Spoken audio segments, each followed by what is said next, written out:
Il y avait un bouton que je n'avais pas appuyé dessus. Bon, écoutez, on va gentiment se mettre en route pour notre soirée. Il y a encore un peu de monde qui arrive. On va laisser les gens arriver. Et puis on va pouvoir commencer cette soirée de bilan de l'année et puis de prospective sur ce qu'on va faire sur l'an prochain. On a prévu un paquet de chaises ce soir parce que la dernière fois qu'on a fait notre réunion bilan prospective, il y avait énormément de monde. On s'était mis dans une petite salle en haut, on avait prévu pour 40-50 personnes et puis on s'est retrouvé à une petite centaine. Et puis ce soir, je ne sais pas si c'est la date ou si c'est les frimas qui font que les gens ne sortent pas. Mais enfin voilà, on est heureux d'accueillir ceux... Pardon ? Ça a été communiqué. T'es là, c'est bien que tu l'as su. Donc voilà, oui, si ça quand même... Pardon ? Peut-être, je sais pas. Peut-être pour toi, mais bon, la plupart, je sais pas. Vous avez eu l'info correctement, j'espère. Mail, WhatsApp, enfin, il y a eu comment Facebook, réseaux sociaux, journaux. Enfin voilà, on a fait ce qu'on fait habituellement, tout simplement. Donc voilà. Mais on est heureux de vous accueillir parce que si on se dit que ceux qui sont là sont les bons. Donc voilà. Donc sans plus attendre, on va démarrer la soirée de bilan. Ça va être un peu descendant pendant une petite heure, le temps de vous exposer les différentes choses, réalisations et ce qu'on peut vous dire pour cette soirée et puis ce qu'il y a aussi dans les tuyaux. En se gardant, on espère, une bonne demi-heure derrière pour pouvoir avoir questions-réponses et un échange avec vous. Cette soirée, elle est enregistrée, elle pourra être revue derrière. Donc on ne cache rien, Pierrot, je veux dire, ça pourrait être revu derrière, tout comme les conseils municipaux d'ailleurs, qui sont filmés, qui peuvent être suivis en direct et revus. Donc voilà, on se sert aussi des outils modernes un tout petit peu. Voilà. Même si je ne suis pas super doué avec ça, je veux bien te l'accorder. Donc voilà, sans plus tarder, on va démarrer notre soirée. Et puis, ça va pas être un monologue parce qu'on va travailler un peu tous ensemble. Et le premier point qui va être balayé, c'est Sarah qui va démarrer avec la vie de village. Et il y a plusieurs thématiques qui vont être déroulées dans la soirée. La vie de village, le tourisme, etc. Les travaux, évidemment, la mobilité, le logement, la dynamique d'attractivité,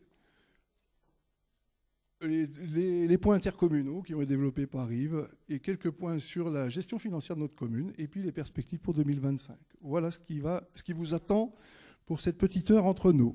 Et je donne sans plus tarder la parole à Sarah pour la vie de village.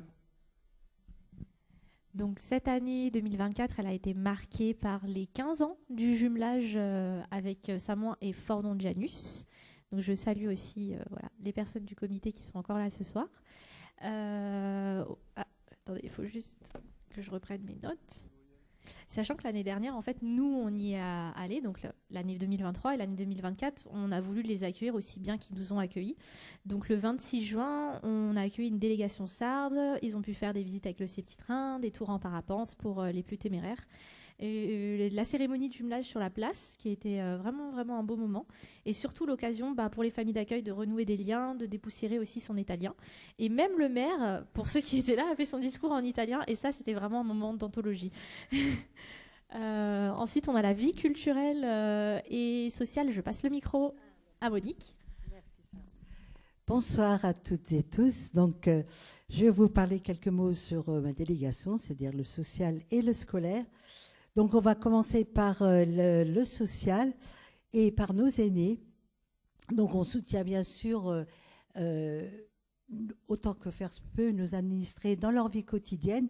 Donc, à savoir les plus aînés, on soutient l'ADMR et particulièrement les ateliers créatifs qui ont vu le jour depuis plus d'une année et qui ont... Le dernier a eu lieu cet après-midi avec 19 personnes qui ont participé avec beaucoup de bonne humeur et beaucoup de créativité.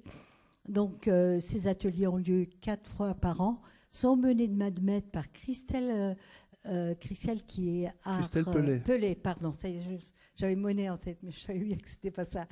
Et qui est donc art thérapeute et qui fait ça et qui à chaque fois trouve des idées superbes. Je sais, je vais aller rapidement.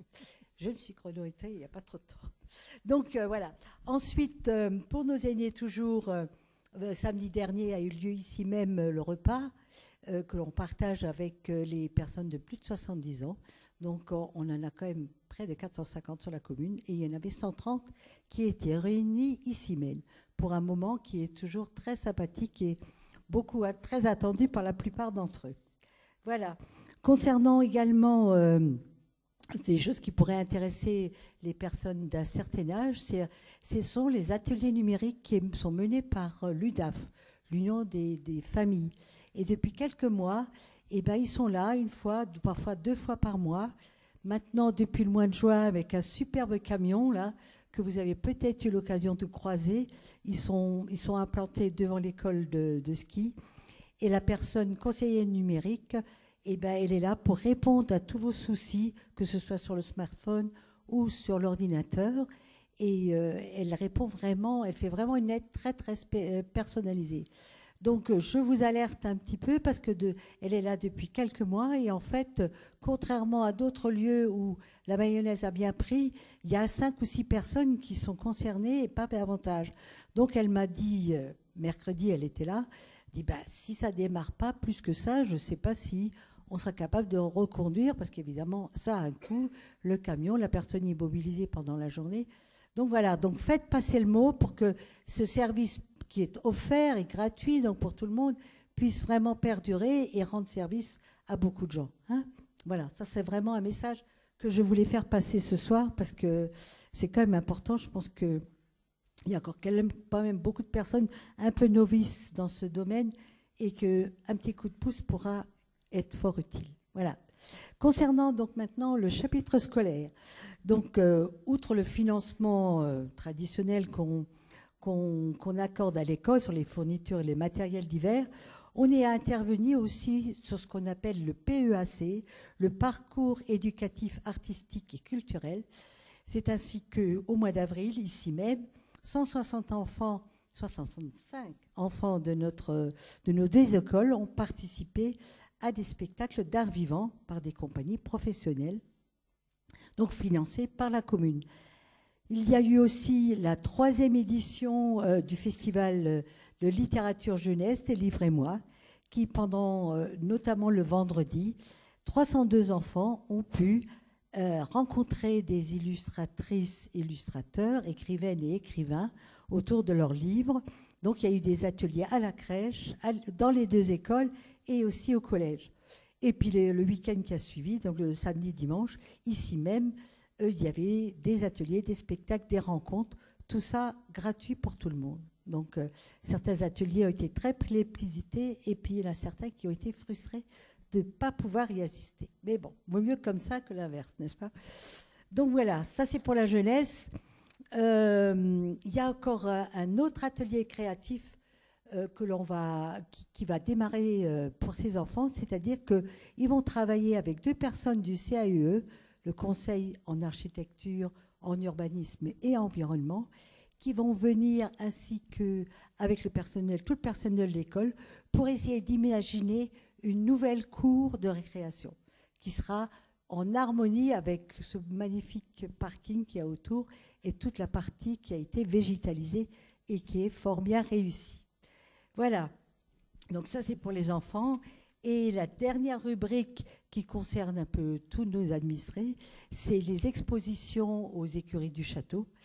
Nous avons mis en place un dossier que les artistes peuvent remplir, suite à quoi il y aura une sélection de toutes les propositions, de telle sorte à pouvoir, pendant tout l'été, offrir un panel très riche et varié de toutes les œuvres d'art plastique qu'on peut imaginer. Voilà. Avec des artistes très locaux. Et avec des artistes locaux, voilà, tout à fait.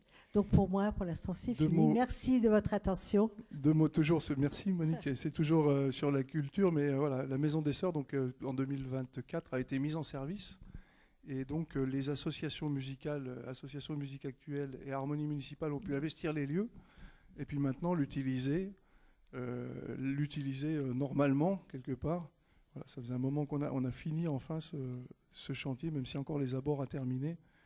On peut l'utiliser et ça rend le service parce on s'est rendu compte quand on a commencé à travailler avec les associations musicales que la maison allait être peu occupée. On imaginait des autres possibilités, puis finalement, elle est bien bookée. Hein. Finalement, avec les associations, on se retrouve avec largement assez de taux d'occupation. Donc voilà, ça, on la remplit bien, quoi. Donc, voilà. Et il y a même encore des demandes, typiques gospel, etc. Donc voilà, 2 points sur la mobilité et sur les sens de circulation en particulier. Vous avez reçu il n'y a pas très longtemps, et donc ça a été publié aussi dans la presse. On a fait évoluer. Alors, suite à la création, tous les sujets se recoupent un peu, parce qu'on a la véloroute, donc la véloroute qui va rejoindre le collège, le groupe scolaire au Lac Bleu à Morillon en passant par Verchet, donc qui est en cours de construction. Il y en a un bon bout qui a été réalisé cette année. La suite sur 2025, et donc avec une évolution du sens de circulation de l'avenue des Loisirs. Donc c'est tout récemment que ça a été fait. Donc on a mis le sens de... On va pouvoir passer par l'avenue des Loisirs pour aller à la base de Loisirs. C'est ça le principe. Et quelque part, quand on retourne ce sens, c'est soit on va à la piscine, soit on ressort au Bérouz. Tout cela est à simple sens, ça sécurise. Et puis on a cette bande cyclable qui est sécurisée en site propre. Qui est sur votre droite. La suite arrive, on discutait avec certains d'entre vous en aparté avant, c'est-à-dire que la bande cyclable donc, va être peinte côté droit de la chaussée en direction de la piscine, ne sera plus du côté gauche, histoire que les cyclistes ne recoupent plus les voitures, et donc jusqu'à la piscine on restera à simple sens. La rue du camping, qui vient jusqu'ici au Bois aux Dames, va être remise à double sens, on appelle ça un chaussée-doux, c'est-à-dire que vous avez une voie centrale destinée aux automobiles qui peuvent aller dans un sens ou dans l'autre, et de chaque côté une bande cyclable. Et quand une voiture arrive en face, évidemment, s'il n'y a pas de cyclisme, on se serre à droite et on peut se croiser. Tout le secteur a été passé en zone 30 et voilà, on pense que c'est une évolution. Enfin, jusqu'à présent, j'ai plutôt des retours positifs. Vous nous direz si vous avez l'envie. Donc la véloroute, je vous disais, donc avec un financement AFIT, on a mis le sigle, mais on en parlait avec Yves, parce que comme tu disais, c'est un de tes principaux faits d'armes du mandat. En début de mandat, il y avait un appel à projet, hein, c'était un appel à manifestation d'intérêt de l'État, de l'AFIT en fait, qui a été publié. On a répondu, on n'était pas non plus super prêt à répondre, mais enfin on a répondu quand même. Et après, il a fallu mettre en route mais on a été lauréat, parce qu'on était sûrement les plus près, et c'est toi qui as porté le projet. On a pu répondre parce qu'il était impossible, dans le temps que nous laisse l'État à répondre à ces appels à projets, de préparer un projet. Mais en fait, ce que j'ai fait au niveau communautaire, c'est de faire le tour de toutes les communes pour voir s'il y avait des choses déjà établies. Et comme il y avait déjà des projets avancés au niveau technique entre Samoin, Morillon et Verchet, on a pu mettre en place... fait d'armes, c'est beaucoup dire, oui, mais le fait est, c'est qu'il y a d'autres projets aujourd'hui en cours qui ne sont pas financés, parce que du coup, l'État qui avait des projets de subventionnement, vous connaissez tous arrête tranquillement les lignes l'actualité. Et on est passé au bon moment, en fait. C'est ça. Tout simplement. On est passé au bon moment. Résultat, ça fait plus d'1 million d'euros d'aide pour réaliser ce projet qui sur les 3 communes, va à plus de 4 millions. Donc voilà. Les bornes de recharge électrique sont en cours d'implantation, elles ne sont encore pas mises en service, mais elles sont posées. Il y en a 6 au parking du GME et puis 2 sur le parking de Criou, le parking de la Cour, pardon. Donc ces investissements, ils sont faits en partenariat avec le CIAN. C'est le CIAN qui pose ces équipements. Et voilà, et plus en plus de voitures électriques. Quelques mots sur le logement et l'énergie. C'est Yves qui reprend la main et je te laisse la parole. Donc le logement, sujet d'importance. Évidemment, le logement, quand on parle on parle de logement pour les résidents.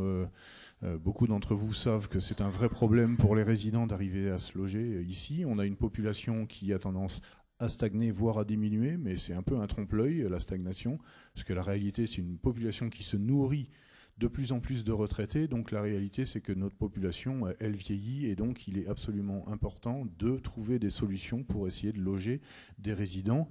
Et évidemment, pas dans des tarifs à 6, 7, 8, 9 ou 10 000 euros du mètre carré. Donc on a mis un certain nombre de choses en œuvre.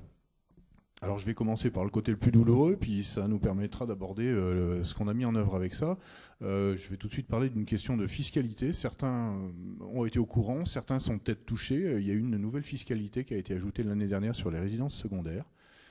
Et c'est une surtaxe sur la taxe d'habitation, et qui avait pour vocation, c'était l'objet premier, si les députés ont voté pour ce dispositif, c'était pour dégager pour les communes touristiques des moyens supplémentaires pour pouvoir essayer de trouver des solutions pour le logement permanent.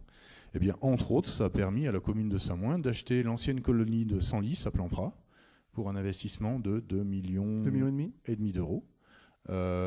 Aujourd'hui, il y a un appel à manifestation d'intérêt qui a été publié. On a 2 candidats qui ont répondu. On doit auditionner les personnes.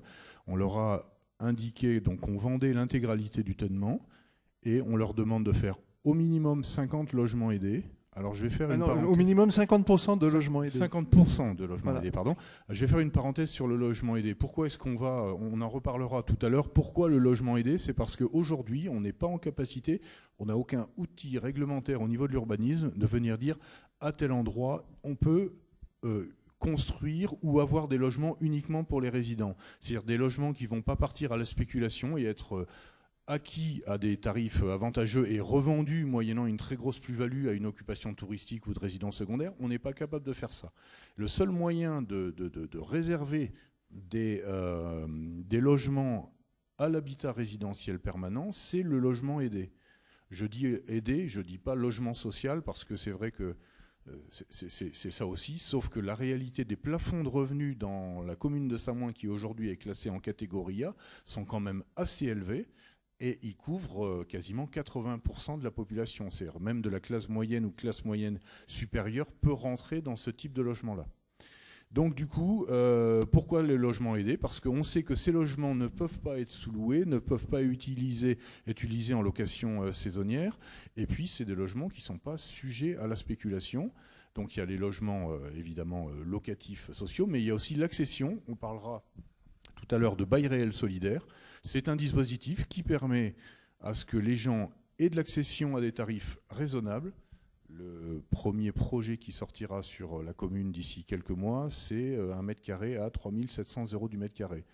Pour certains endroits, ça peut sembler très élevé, mais pour Samoin, c'est très raisonnable. Et les gens qui acquièrent ces logements à ce tarif-là devront revendre dans des conditions sociales également. Donc il n'y aura pas de spéculation. Le prochain acquéreur sera toujours dans des conditions de la même manière que eux ont acquis. Et donc du coup, le projet de Senlis, c'est au moins 50%. Mais les promoteurs nous ont proposé pour certains plusieurs variantes.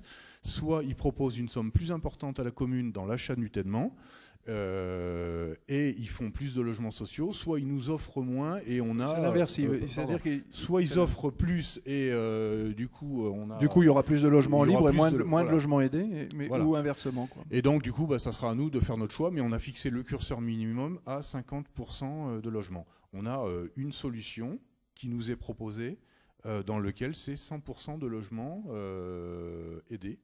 C'est 32 logements. Donc voilà. Donc on y travaille assidûment sur Senlis. Donc on a ce projet qui est important. On en a un deuxième, toujours en bail réel solidaire, qui est en projet au Drugère, juste en face du MMV. Il y a une bande de terrain qui a été donnée à la commune. Acquise par la commune, dans des conditions favorables, mais acquise. Voilà. Qui a été donc acquise pour cet objet-là. Et sur cette bande de terrain, il devrait sortir en 2026 sensiblement 12 logements en accession à la propriété, 6 T3 et 6 T4. Dans les logements également destinés aux résidents, il y a 10 logements sur la résidence Sèvres, sur la route des Drugères qui sortent.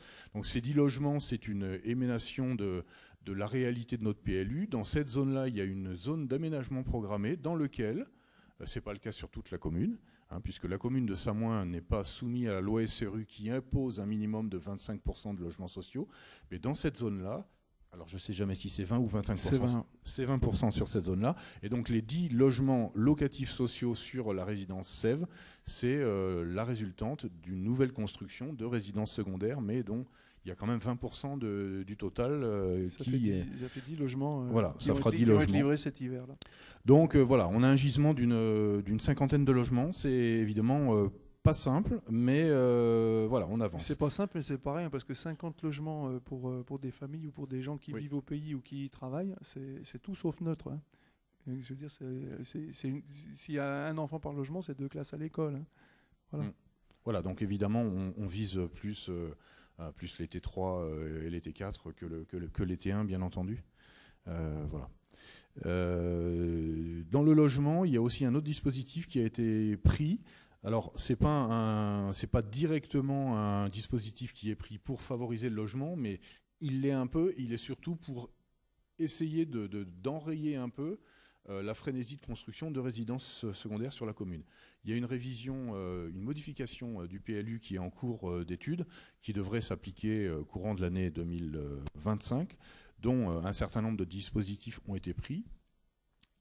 Donc celui principalement qui est là pour favoriser le logement des résidents, il dit que pour tout ensemble de construction de plus de 4 logements, enfin de 4 logements au moins, il doit y avoir 50% de logements aidés.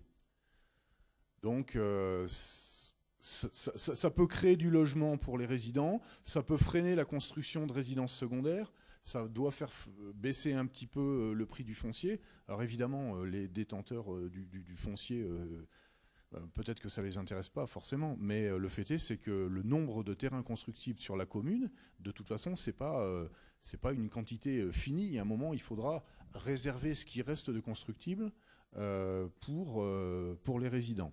Et je fais une dernière parenthèse là-dessus. On a l'État qui prend un dispositif qui s'appelle zéro artificialisation nette. Donc très brièvement, dans la tranche 2021-2031, nous avons droit, très schématiquement, parce que c'est au niveau communautaire que ça se décide, mais on va dire que c'est comme ça, on a droit d'artificialiser pas plus de 50% de ce qui a été artificialisé entre 2011 et 2021.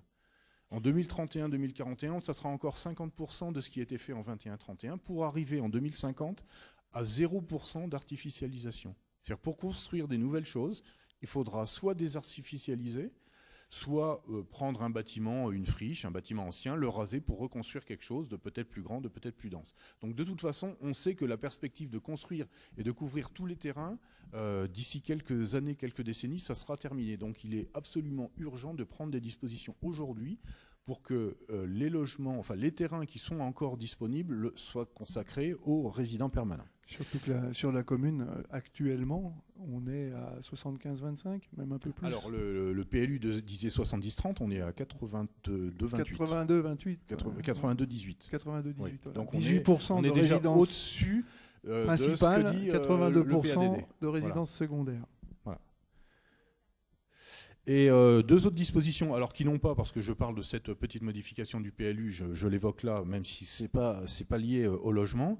Il y a une disposition qui est une zone, en fait, nous pensons que l'hôtellerie est nécessaire et vitale pour la station de Samoin. Donc en fait, on essaie de figer les zones hôtelières pour que ça reste des hôtels dans le cas de transactions.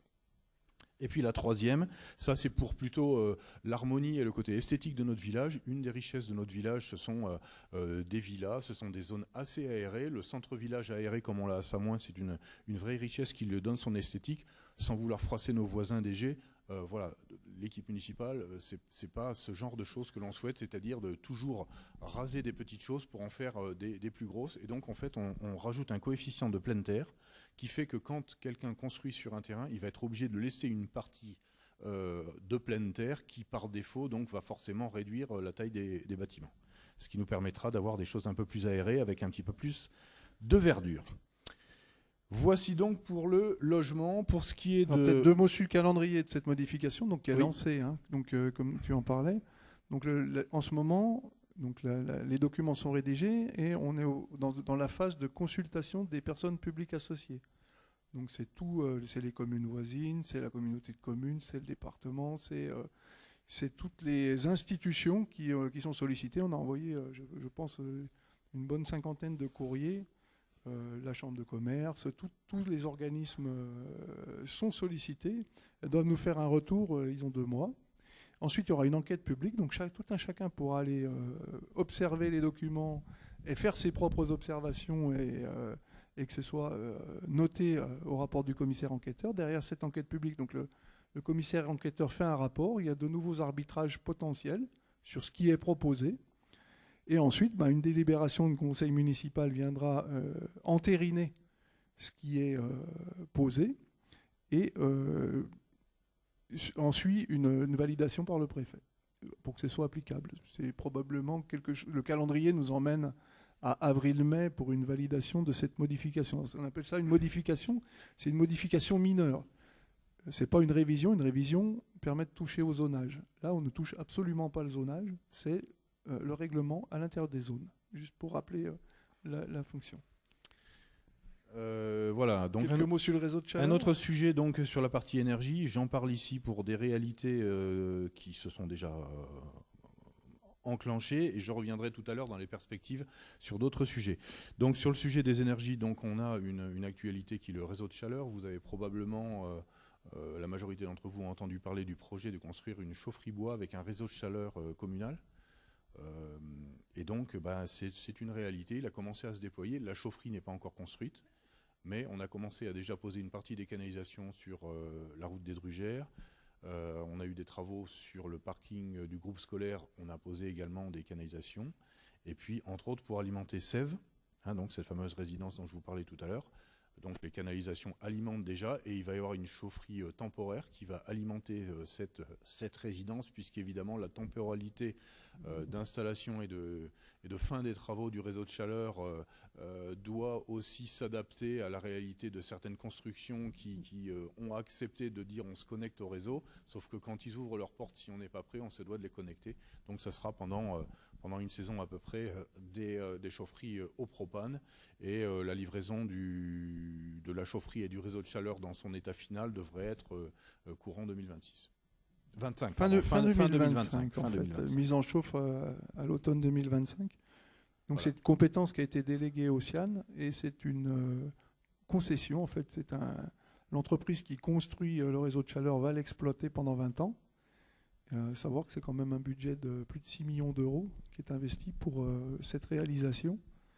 Et donc le parcours, quelque part, donc ça part du CTM, tu en as parlé. Après, on rejoint la route des Drugères, pas au niveau du MMV, en passant par le Gifre et le Clesson, les bâtiments qui sont au bord de la route du Gifre. Et ensuite, on prend la route des Drugères et on rejoint jusqu'au groupe scolaire, en fait. Voilà. Et on va également jusqu'à la piscine. Et le bois aux dames, même si le bois aux dames ne sera pas immédiatement connecté puisqu'on vient de changer la pompe à chaleur, mais évidemment, il sera possibilité de connecter ce bâtiment et de chauffer également la piscine qui est évidemment un très gros consommateur. Un grand merci Yves. Maintenant, on va passer aux travaux. Et donc, c'est Christian qui va nous parler des travaux. Alors, tu mets le focus sur quelques points marquants, mais on en fait des travaux. Hein. Messieurs, dames, bonsoir. Donc il y en a quand même pour 1 500 000 de travaux, tout confondu, que ce soit bâtiment, c'est dans le courant. C'est les travaux courants, ouais, c'est 1 500 000. Donc j'ai quelques petits points. J'ai le pont de l'Édian, il était attendu pendant très longtemps. Donc maintenant ça y est, on peut passer. Il y a la réouverture avec les VL. Il y a toujours le passage à guet pour les poids lourds, pour le bois, pour les châles. Voilà. Donc ces travaux, il y a une partie qui a été faite en interne en régie municipale. Les travaux au total de ce pont, c'est 127 000 euros. Une partie a été faite par nous, donc il y en a pour 28 000 euros. Si on compte un peu le travail qui est fait en régie, on essaye de travailler avec les employés municipaux pour réduire les factures. On va passer aussi après donc, à la passerelle du Clévieux. C'est vrai, ça attend encore un tout petit peu. J'ai des barrières qui attendent pour la bordure du Clévieux.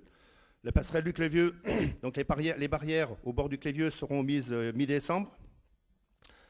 Le pont de Clévieux, c'est 216 000 euros. Oui, voilà. Après, donc, il va être aussi électrisé. Donc, il y aura des spots à l'intérieur dessus. Donc, il y a des petits soucis de travaux, d'aménagement. Donc, ceux-ci seront faits en régie et à la fin de l'année. Pour raccorder le jus ? Raccorder le jus, oui, tout simplement. La route des Alamans. Donc depuis quelque temps, pour ceux qui vont aux Alamans, c'était l'horreur. Je ne sais pas si vous êtes passé ces jours, donc ça y est, c'est gratté. Ça se goudronne soit demain, soit lundi, mais c'est en route. Il y a quand même 11 zones qui ont été faites. Il y en a quand même pour un petit billet de 105 000 euros. Il faut savoir que la commune de Samoin, c'est un territoire qui est quand même grand, qui fait 97 km², et sans compter les routes départementales, il y a 140 km de route. Donc on me donne un petit budget, je fais avec. Mais chaque année, on en fait un bout et on progresse. Mais c'est un truc de sûr, Christian, ce ne sera jamais fini. Ça, c'est sûr, ce ne sera jamais terminé. Je dirais. Et après, certains regardent aussi les nids de poules qui sont devant chez eux, mais le territoire est vraiment très grand. Il y a une chose aussi qui est en train de se faire à l'heure actuelle, c'est l'éclairage entre les deux lacs. Donc tout l'éclairage, le réseau est en train de se faire, les lampadaires sont en train de se mettre. C'est le CIAN et l'ASPI qui font ce projet. Donc le projet de subvention, c'est tout le CIAN. Donc là, c'est porté par le CIAN. On a une partie d'autofinancement, mais c'est 150 000 euros. C'est 150 000 euros. Donc il y a une partie, la moitié va être ouverte côté droit, et ça sera fini fin d'année. Le parking de l'école. Combien d'années on a attendu pour ce parking de l'école? Moi j'étais petit, on en parlait déjà. Le parking de l'école. Bon. C'était quand tu allais à l'école? Oui, je n'ai pas été très longtemps, mais j'y suis allé là-bas, oui. Donc le parking de l'école, donc l'enveloppe c'est quand même 833 000 euros. Donc de belles subventions. Subventions, c'est quand même 385 000 et 450 000 euros pour la commune. Alors je ne sais pas, ceux qui maintenant qui ont des petits-enfants, qui se promènent à l'école, ça suit, ça se passe bien. L'aménagement avec des arbres, eh bien oui, il y a des arbres, tous les arbres qui sont dessus sont mellifères. Pour ceux qui savent, donc j'élève des abeilles, donc c'est des arbres mellifères, certains seront changés. Voilà. Et puis, je vais en terminer aussi avec le jardin botanique. Alors le jardin botanique, bon, c'est vrai que je suis venu dans cette équipe municipale, c'était mon cheval de bataille, ce jardin botanique. Alors le jardin botanique, on a pris monsieur Dupont-Loup, l'architecte, qui nous fait un diagnostic de ce jardin. Pour ce diagnostic, c'est vrai que c'est 100 000 euros, mais il y a un gros travail Il n'y a pas que le diagnostic, c'est-à-dire qu'il y a le diagnostic, on identifie les enjeux, et après il y a tout le programme de travail derrière qui est à réaliser, quoi. C'est une étude globale qui est juste magistrale, qu'on partage avec le conseil municipal demain et qu'on partagera avec la population. On va faire une réunion publique avec ça. Il faut que vous preniez connaissance de ce travail extraordinaire qui a été fait. Oui. Et puis, vous preniez connaissance aussi du travail qu'il va falloir faire dans le jardin botanique pour le maintenir au niveau où il est, voire même le faire grandir. Parce que ce qu'on envisage, donc pour le moment, il est inscrit au monument historique, c'est de le faire classer monument historique. Les jardins classés, il n'y en a pas beaucoup en France. C'est Versailles, c'est Chambord, c'est là que ça se passe. Et dans l'Est de la France, il y en a vraiment très peu, quoi. Et on peut être à ce niveau-là sans aucun problème. Ça remettrait un sacré coup de visibilité sur Samoin et sur notre jardin botanique. Et ça nous permettrait aussi de lever des financements pour assurer les travaux qui vont être nécessaires, quoi. Et assurer des travaux, et aussi assurer... En ce moment, par exemple, il y a M. Frédéric You qui travaille, c'est mon remplaçant. Eh bien, il est accidenté, il en a pour 3 semaines d'arrêt de travail. Eh bien, ça serait bien qu'il soit aussi secondé à l'année avec un autre jardinier botaniste. Donc, la prévision de ce jardin dans l'avenir, donc c'est certain qu'il y a tout le laboratoire qui est à refaire. La maison du docteur, je ne sais pas si vous êtes allé dedans, dessous ça va, mais en haut, ça fait plus de 20 ans que ça n'a pas été retouché. Et puis, donc, la création de ce poste de jardinier botaniste qui va être en place pour seconder le responsable à l'heure actuelle. Voilà. Ça est terminé pour moi. Merci beaucoup, Christian. Et on va repasser sur donc on est dans la dynamique d'attractivité, mais on va passer sur les équipements sportifs et les nouveautés, finalement, de l'été qui ont été mises en place. Tous les ans, il y a des nouveautés sur le sport. J'y veille. Cette année, on a quand même le padel tennis, qui est le premier padel tennis de toute la vallée. On parlait aussi de l'éclairage. Justement, l'éclairage va bientôt arriver, je pense, au padel. J'ai changé récemment avec l'association. C'est tellement demandé que ça serait bien que ça puisse être utilisé le soir. Il y a eu, oui, comme beaucoup de travaux, malheureusement, des retards sur la réception. Donc, on l'a réceptionné en octobre. On a eu la chance, en fait, c'était vraiment pareil, un petit peu un coup de fusil, d'avoir beaucoup de subventions. Donc, sur 121 820 €, on a eu des subventions à hauteur de 74 995 €. Donc, c'est quand même une très grosse partie. Et ça, c'est grâce aussi au travail des associations qui se prennent en main et qui font toujours le mieux pour pouvoir essayer de mener à bien leurs projets et trouver des subventions. Donc, je salue encore... En collaboration avec les services qui suivent aussi. En fait, c'est ce qui qu'on applique. C'est parce en fait. qu'on marche ensemble C'est qu'on ça. arrive à lever ces sommes, quoi, tout simplement. Pour l'historique, on devait faire de la rénovation en fait des terrains, puis c'est eux qui sont venus nous voir en disant ah non mais il y a l'occasion de faire des paddles. Il faudrait Ouais. faire des paddles, nous. C'est ça. Et voilà. On a voulu se démarquer et donc voilà, c'est ce qui a pu voir le jour cette année. Il y a aussi évidemment le skatepark. Ça fait, je pense, 3 ans pour ceux qui participent au bilan que j'en parle avec beaucoup d'espoir et de conviction dans les yeux. Donc aujourd'hui, il est là. J'ai envie de dire déjà un grand merci à toutes les personnes qui se sont mobilisées. Depuis cet été, il y a de nombreuses planches, des roues de toutes les tailles qui peuvent glisser sur ce flow park qui est agréable. Et même les jours d'automne, il ne désemplit pas quand il fait beau. Il manquerait juste une petite fontaine à eau et puis des gens pour le faire vivre et faire croître sa réputation qui commence déjà à grandir. Il y a des gens qui viennent déjà de loin pour rouler. Hein. Tout à fait, puisque finalement, on s'est démarqué aussi. Toutes les communes ont fait quasiment un pump track cette année.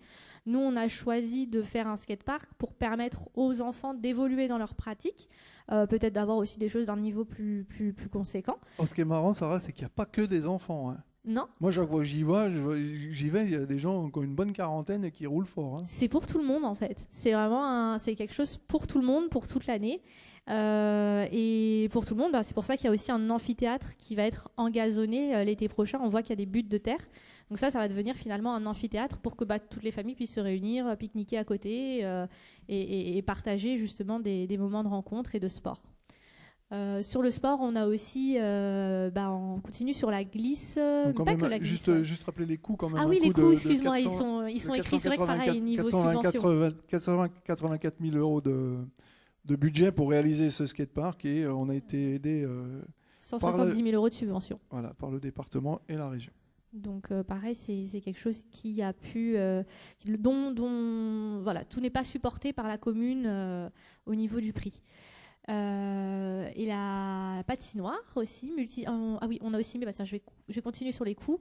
Donc la patinoire, pareil, on a eu la chance de pouvoir avoir des subventions puisque l'objectif à la base, c'était de remplacer le revêtement qui était très vieillissant.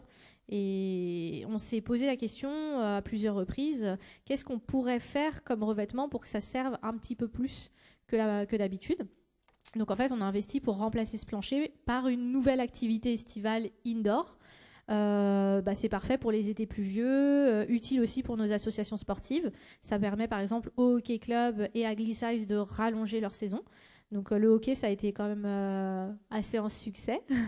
Et Glissize, ils vont bientôt pouvoir donner des cours l'été prochain de roller freestyle. Donc tout ça, ça va aussi dans la dynamique avec le skatepark, avec plein de choses, avec du sport et aussi de la diversité au niveau touristique, puisque on peut l'ouvrir l'été. Ça n'a pas trop marché, c'est la première année, il faut laisser le temps que la mayonnaise prenne, mais on a quand même bon espoir à ce que des gens puissent se dire qu'est-ce qu'on fait l'été à Samoa ? On fait aussi du patin. Et on est typiquement dans un élément de diversification. 4 saisons. 4 saisons, de prise en compte aussi du fait qu'on n'arrive plus à faire de la glace à la Toussaint. Il faut être lucide avec ça. Cette année, on n'aurait pas pu non plus. Hein. Donc, avoir un équipement pareil, fermé les 3/4 du temps, finalement, ouvert que 4 mois, ça a peu de sens. Et donc, c'est utiliser nos atouts quelque part et les optimiser que de faire ce type d'investissement.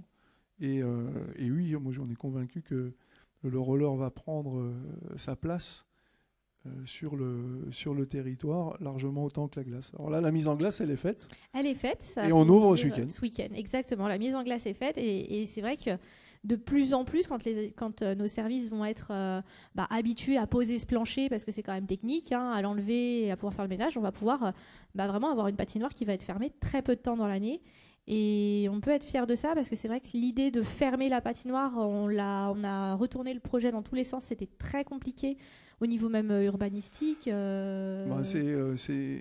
C'est coûteux, énergivore, parce que mine de rien, faire de la glace quand il fait chaud, même si elle est abritée, ça reste quand même quelque chose de... Je sais bien qu'on arrive à faire neiger dans les entrées de supermarchés en Arabie Saoudite, mais je pense pas que ce soit bien le modèle de demain, vous voyez. Donc techniquement, c'est sûrement faisable, mais est-ce qu'il faut aller s'enfermer dans ce genre de on a système pris le problème à l'inverse. Énormément énergivore, c'est parce que dès qu'il commence à faire chaud, il faut juste se dire, c'est pas loin de 5 000 euros par semaine d'électricité pour faire tourner la patinoire. Donc si on voulait pousser jusqu'au mois de juin, je vous laisse déjà on aurait de la glace de mauvaise qualité.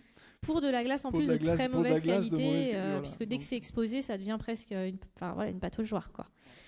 Donc voilà, on a pris le chemin à l'envers en se disant on la ferme pas, mais on fait en sorte d'utiliser la patinoire plus longtemps.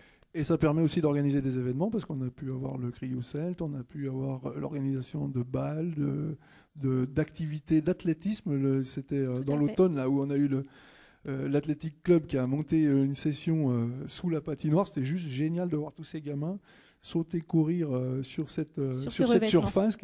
Voilà, c'était Qui est juste fait super. pour. Avec toutes les familles autour, c'était un grand moment, quoi. Moi, je passe le micro, je crois. Eh bien allez, après c'est à moi. Donc 2 mots sur le bâtiment d'accueil parce qu'il est ouvert. On est rentré dedans. Le bâtiment d'accueil du camping a été livré et opérationnel pour cet hiver. Donc, vous voyez les coûts. Donc vous savez qu'il avait brûlé de mémoire en 2017 ou 2018. Ça avait fait un sacré feu d'artifice pour ceux qui s'en rappellent parce que les bonbonnes de gaz montaient un peu haut. Et depuis, il n'avait pas été retouché. Et donc voilà, maintenant il est livré et opérationnel pour un coût d'un peu plus d'1 million d'euros. Et puis bien sûr l'assurance. Donc c'est un bâtiment qu'on a modifié parce qu'on a fait une salle d'animation, on l'a encore pas inauguré, mais on va s'y pencher. Et donc on a eu un remboursement d'assurance de 455 000 euros. 2 mots sur la maison médicale, donc maintenant qui fonctionne. On a encore des travaux à y réaliser, en particulier sous-sol à aménager pour les kinés. C'est ce qui est en projet. Donc vous voyez les budgets travaux qu'on a déjà investis sur notre maison médicale. Donc là, on est hors frais de fonctionnement et d'acquisition foncière. On l'a acquis en 2020 pour 680 000 euros les murs. Et donc voilà, l'effort de la commune pour maintenir une offre médicale sur notre territoire est juste colossal, il faut se le dire.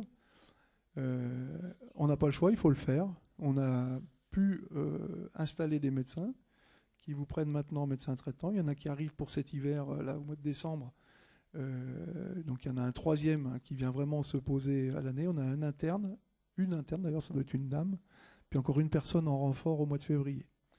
Et là-dessus, la commune aide encore un peu plus si tant est, c'est-à-dire qu'on met à disposition des logements pour ceux qui sont là que temporairement. On finance pour l'hiver, et en particulier parce qu'on a un devoir vis-à-vis de l'ouverture de la station de secours sur piste. Donc on mettra encore cet hiver à disposition une infirmière et puis une secrétaire, et on a modifié notre façon de collecter l'argent des secours sur piste, parce que bien sûr c'est pas gratuit les secours sur piste, et donc on a installé une régie, c'est-à-dire qu'on collecte l'argent directement. On a beaucoup moins de pertes de sommes, parce que quand la personne accidentée est rentrée chez elle et reçoit la facture de son secours au mois de septembre ou octobre, une tendance à oublier à payer, surtout si on est au fin fond de l'Irlande ou en Chine. Je veux dire, là, on avait des pertes assez importantes de recettes. Donc, on a modifié notre façon de faire. Donc voilà où on en est avec la maison médicale. La commission de sécurité pour la station a lieu lundi prochain. Vélo Vert Festival, donc il a eu lieu cette année. Il était de nouveau un peu arrosé. On commence à en avoir marre d'avoir des mois de juin arrosés. Je ne sais pas vous, mais franchement cette année on était de nouveau très bien servis. Et c'est vrai que ça ne fait pas, ça n'améliore pas forcément la fréquentation du salon, mais n'empêche qu'il est là. On l'a encore pour 2025. On n'a encore pas pris les décisions pour la suite, mais toujours est-il qu'en 2025 on va faire un essai. C'est en cours de travail avec les équipes du Vélo Vert qui jouent vraiment le jeu, quoi, en termes de partenariat, sont à l'écoute du territoire, et on a les commerçants qui nous disent oui, mais le salon, comme il est au GME, eh bien, sur l'activité du village, en plus vous mettez la scène, on ferme les routes, eh bien, c'est assez mort au village et on a peu de retombées. Donc on est en train de s'organiser pour le rapprocher du village. Maintenant qu'on a aménagé la place à côté de la patinoire pour installer la vogue et le marché l'été dernier, on a maintenant ce sol plastique sous la patinoire qui permet d'accueillir des stands et d'être confortable pour travailler. Eh bien, on est en train de travailler avec les équipes du Vélo Vert pour organiser ce salon à proximité du village sur la place du marché. Et sur 2025, donc on sera le week-end de Pentecôte. Donc on a un week-end avec un lundi derrière. Et donc ça permettrait, on va tester cette solution qui nous semble valable pour, là aussi, amener une dynamique. On investit pour créer de l'activité économique, étendre les saisons, c'est la stratégie qui est portée avec cet événement, eh bien, c'est aussi le rendre le plus utile possible pour nos socio-professionnels et avoir en tirer le maximum de retombées.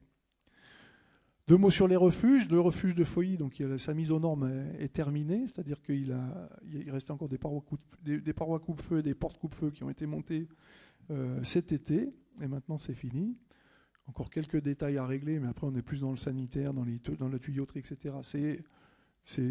Dans ces bâtiments, quel que soit le bâtiment, je dirais, il y a toujours à faire. Et un refuge de montagne, c'est peut-être encore pire, parce que voilà, c'est des lieux qui sont soumis à contraintes.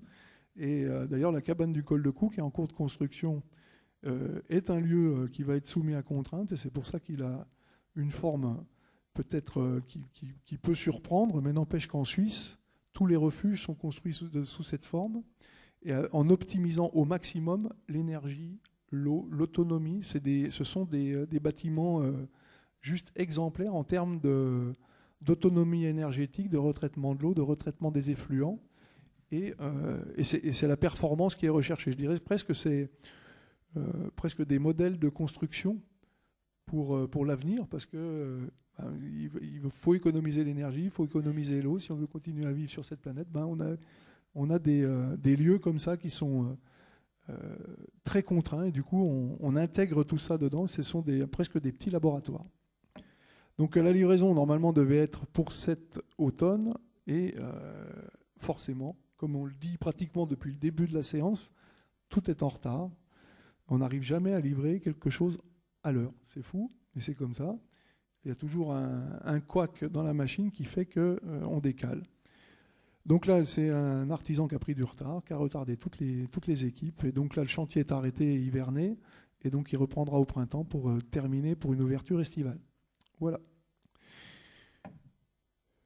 On voulait quand même vous parler un petit peu de tourisme, et vous direz les refuges en font partie, parce qu'on est en plein dans de l'accueil touristique. Je vais vous dire 2 mots sur nos relations, sur les relations entre la commune et Grand Massif Domaine Skiable, parce que certains d'entre vous, j'imagine, pourraient nous poser des questions là-dessus. On va simplement vous dire où on en est. Vous savez que depuis le début du mandat, on s'applique à remettre à niveau quelque part nos relations avec notre délégataire de service public, Grand Massif Domaine Skiable, et à faire appliquer le contrat qui nous lie, tout simplement. Il est bourré de complexité. C'est un contrat qui date de 2000, qui va s'appliquer jusqu'en 2030. Donc c'est des contrats de long terme qui ont subi de nombreux avenants. Il y en a une quinzaine d'avenants successifs, suivant les époques. Et donc il faut arriver à tout bien comprendre. Et c'est ce qu'on s'acharne à faire. Et quelque part, on a soulevé plusieurs problèmes qu'on résout. Alors on pose des questions, on a des réponses, on a des bouts de réponses, mais on ne les a pas tous. J'active, j'avance, c'est vrai qu'il y a beaucoup de choses à vous dire. Finalement, c'est qu'on fait des choses.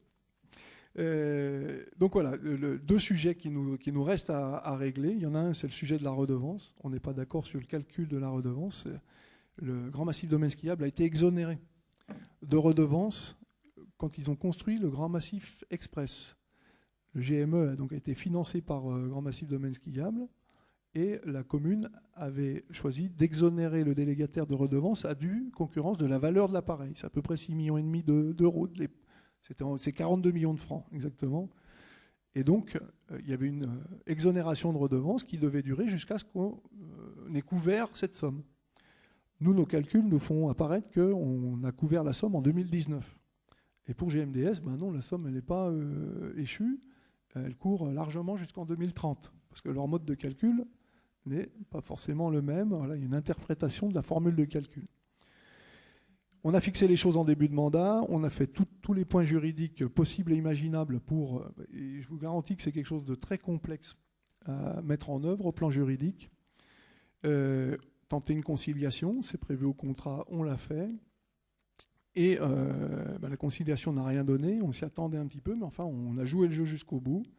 Et maintenant on a émis les titres, c'est-à-dire qu'on a émis, on a envoyé la facture en gros. Il y en a pour 1,3 million depuis 2019, et c'est entre 450 et 500 000 euros par an la redevance, jusqu'en 2030. En tout, ça fait pratiquement 5 millions.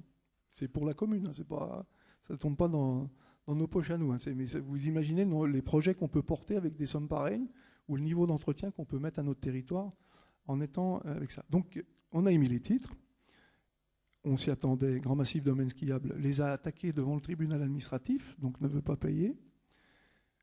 Les a attaqués sur la formule de calcul, mais absolument pas sur la forme. On aurait pu être attaqué sur la forme, et là, s'il y avait eu un vice de forme juridique, je peux vous garantir qu'on repartait pour les calendes grecques, parce que s'il était retenu par le tribunal, on pouvait repartir très loin. Heureusement, le travail qu'on a fait est très sérieux, et donc sur la forme, il n'y a pas de sujet. Donc le sujet sera tranché par le tribunal administratif dans quelques mois. C'est une dizaine de mois, grosso modo, ce qu'on nous annonce. Mais au moins, on saura. Alors, si on gagne, eh ben, on aura un peu plus d'argent dans les caisses de la commune, parce que Grand Massif Domaine Skiable payera ce qu'il nous doit contractuellement. Ils ne perdent pas d'argent, et même si on les prenait, c'est 500 000 euros par an, je peux vous garantir qu'on ne fait pas boiter la délégation. Le dernier rapport du délégataire fait apparaître un bénéfice net de 3 millions sur la délégation de Samoin. Donc même s'il y a 500 000 de moins, ils paieront un peu moins d'impôts. Et ça peut rendre service, c'est ça, Yves? Nous, ça pourrait rendre service, franchement, dans les finances communales, je vous le dis tout net. Donc voilà, ce sujet de redevance est en cours. On espère, bien sûr, on a mis toutes les chances de notre côté pour que ça parte dans le bon sens. Après, ça reste un jugement de tribunal. On ne préjuge pas, on attend maintenant le résultat. Une étude patrimoniale, c'est le fait de savoir ce qu'on a dans les mains. C'est-à-dire qu'on a un certain nombre d'installations qui ont été pour certaines créées pour la plupart d'ailleurs, maintenant posées par le délégataire et qui sont en cours d'amortissement. En fin de délégation de service public, l'amortissement, on appelle ça la valeur nette comptable, doit être reprise. Alors soit si la commune, c'est des hypothèses, si la commune voulait reprendre en régie, il faudrait racheter la valeur nette comptable. Si on lance un appel d'offres pour chercher un autre délégataire, c'est à l'autre délégataire de reprendre la valeur nette comptable. C'est une pièce essentielle du puzzle. C'est-à-dire que si on ne contrôle pas cette valeur nette comptable et qu'on part avec les chiffres de notre délégataire, on peut nous dire ce qu'on veut. Et sûrement que la somme ne sera pas forcément très basse. Ça permet de garder un pied dans la maison, parce que si la somme est très élevée, donc cet hiver, donc jusqu'en mars, on a missionné un cabinet pour tout vérifier. Toutes les machines, on va tout passer de A à Z, les biens de reprise, les biens de retour, reclasser les choses et vérifier les chiffres de A à Z. On saura exactement, on aura notre vision à nous de notre patrimoine. C'est juste essentiel dans ce genre de contrat. L'Office de tourisme, quelques mots, voilà, l'AG est dans très bientôt. Voilà, maintenant, vous le savez peut-être, on a une convention jusqu'en 2026. On travaille de façon triennale maintenant avec l'Office de tourisme. Ce ne sera plus tous les ans. On les a reçus dernièrement avec l'équipe en commission tourisme. Et ils nous ont présenté leur bilan, les perspectives pour l'année prochaine. Tout fonctionne pour le mieux. On fait ce qu'il faut ensemble pour travailler ensemble. Finalement, ce qu'il en ressort, c'est qu'on arrive à faire mieux avec moins.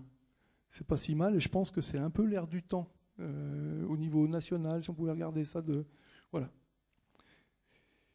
2 mots sur le parking du GME, c'est Yves allez, je te donne la parole, ils en ont marre de m'entendre, c'est toujours le même. Ils ne voulaient pas en parler. C'est toujours le même. Si, je peux bien. Je l'ai fait hier soir avec les commerçants, Yves. Parking payant du GME, voilà un sujet qui déchaîne beaucoup de discussions actuellement, donc voilà, on voulait en parler pour expliquer un peu pourquoi, et puis amener quelques clarifications sur certains sujets qui sont peut-être pas compris. Alors, pourquoi est-ce qu'on fait ce choix de rendre ce parking payant en hiver uniquement ? Eh bien, tout simplement parce que on a, comme tout le monde, besoin de trouver des financements pour financer des services nouveaux à destination des touristes, entre autres, et tout particulièrement la mobilité publique.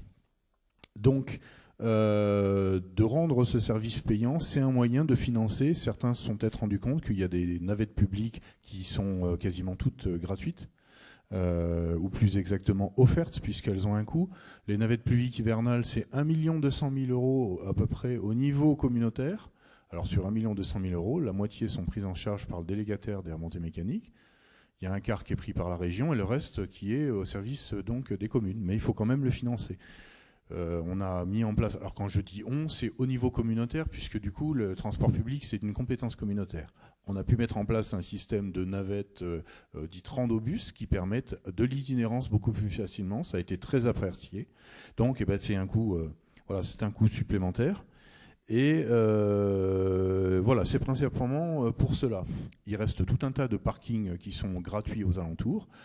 Ça peut inciter aussi les gens à prendre les navettes publiques et avoir moins de véhicules sur les routes. Donc voilà, c'est le choix que l'on a fait. Ensuite, la tarification, il y a quelques incompréhensions sur la tarification de ce parking. L'heure est à 1,10 €. Et pour ceux qui ont regardé le panneau, vous voyez en bas, il y a marqué 10 heures 45 €. Jamais personne ne paiera 45 €. Sauf que la réglementation dit que pour pouvoir appliquer une amende, c'est la tarification la plus haute qui est appliquée. Donc du coup, c'est 45 €. Leur utilité, c'est ça. D'ailleurs, vous le voyez, hein, je veux dire, il est de 9h à 19h. Donc voilà, en fait, on pourra difficilement rester 10 heures. Parce que la première heure étant gratuite. On ne pourra pas, puisque de toute façon, c'est payant de 9h à 17h. Hein, voilà. Donc, voilà. Et, de 9h à 19h. Voilà. Mais comme la première heure est gratuite, vous êtes 9h. Le max, c'est 9h. Donc 10 heures, vous ne l'aurez jamais. C'est comme ça qu'on applique, qu'on peut mettre un tarif pour l'amende. Donc voilà cette fameuse tarification à 45 €. Et ensuite, il y aura une application qu'on vous invite tous à télécharger qui s'appelle PrestoPark. Elle a comme intérêt, entre autres, on a eu beaucoup de questions, on a eu des réunions avec un certain nombre de gens, de se dire oui, mais si je viens 2 heures et que je reste 4 heures, et si j'ai payé 6 heures et que finalement je suis parti skier, il fait mauvais, je suis fatigué, je veux partir au bout d'une heure, comment est-ce que je fais ? Eh bien en fait, le meilleur moyen, c'est de venir avec l'application, de réserver, de payer votre parking, de le payer le temps maximum, et quand vous quittez le parking, vous cliquez sur votre application en disant « j'arrête », et donc vous partez et vous êtes facturé uniquement du montant, puisque les transactions carte bancaire se font en fin de journée, et donc du coup, vous n'êtes facturé que du temps où vous êtes resté. Voilà. Donc, on vous invite tous, et puis à passer le message aux autres personnes, c'est le meilleur moyen d'avoir la facturation la plus juste du stationnement qui est ici. Voilà, et il y a un sujet qui a été aussi beaucoup échangé avec les professionnels, puisqu'évidemment ce parking est beaucoup utilisé par des professionnels, remontée mécanique, moniteur de ski, restaurateur et ainsi de suite, des gens qui travaillent donc sur le domaine skiable. Il y a encore des discussions qui sont à l'étude pour trouver un système qui soit juste, qui permette que on puisse essayer de se garantir au maximum que lors des périodes de haute saison, ces stationnements soient réservés pour les visiteurs, et puis qu'on ait un moyen qui ne soit pas trop élevé pour les gens qui souhaitent quand même souscrire de manière payante à un abonnement pour toute l'année. Donc voici le sujet du parking qui sera donc mis en œuvre à partir de cette saison d'hiver, voilà. Et je rappelle qu'il ne sera payant uniquement l'hiver, bien entendu. Merci Yves. Quelques mots sur ce qui se passe au niveau intercommunal ? C'est toi qui parles du SCOT ? Oui, absolument. Alors le SCOT, petit rappel pour ceux qui ne savent pas ce que c'est que cet objet. Donc le SCOT, schéma de cohérence territoriale, très schématiquement, c'est toutes les communes, enfin toutes ne le sont pas, mais on va dire que normalement toutes les communes sont dotées d'un plan local d'urbanisme, un PLU. Et le SCOT, c'est une vision en faisant un zoom arrière au niveau, pour nous, de 4 communautés de communes, c'est-à-dire Chamonix, Pays du Mont-Blanc, la Deux-Sécam et la vallée du Gifre. Et ça nous permet donc d'avoir une vision un peu plus concertée pour éviter, entre autres, que voilà, on ait des zones qui soient très développées sur tel secteur et ainsi de suite. Donc du coup, nous, c'est 4 communautés de communes et le travail, donc il y a beaucoup de communautés de communes qui sont équipées. Le SCOT, c'est pas d'aujourd'hui, ça fait plusieurs décennies que ça existe. On fait partie des rares territoires qui n'en ont pas. Ça sera donc notre premier document. Il s'articule en 2 volet qui est quelque chose d'assez générique qui s'appelle le plan d'aménagement stratégique. On est à la fin de ce travail, il va être voté de manière imminente.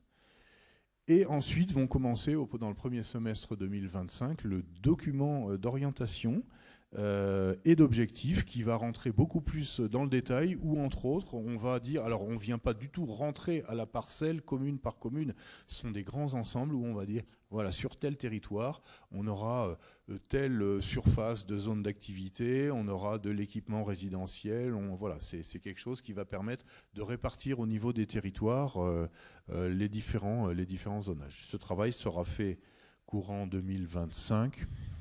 On peut raisonnablement estimer d'avoir un document définitif qui sera approuvé à la fin de l'année 2025.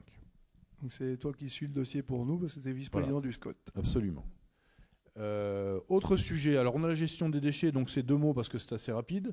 La collecte des... Alors, pour ce qui est de Samoin, un petit rappel pour les gens qui sont utilisateurs donc de la benne à carton.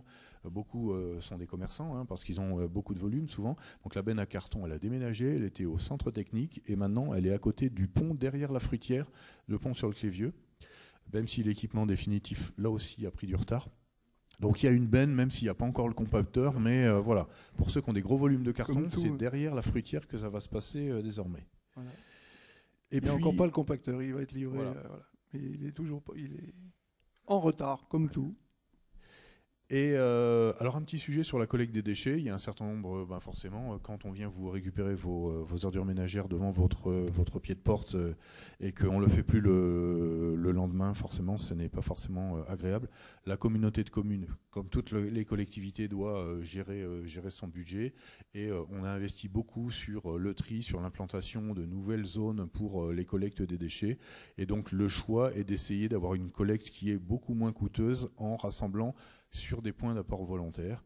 Il y a aussi beaucoup de gens, certainement ici présents, qui n'ont jamais eu de collecte au pied de leur domicile et qui savent très bien ce que c'est que d'apporter leurs ordures ménagères dans un point d'apport volontaire.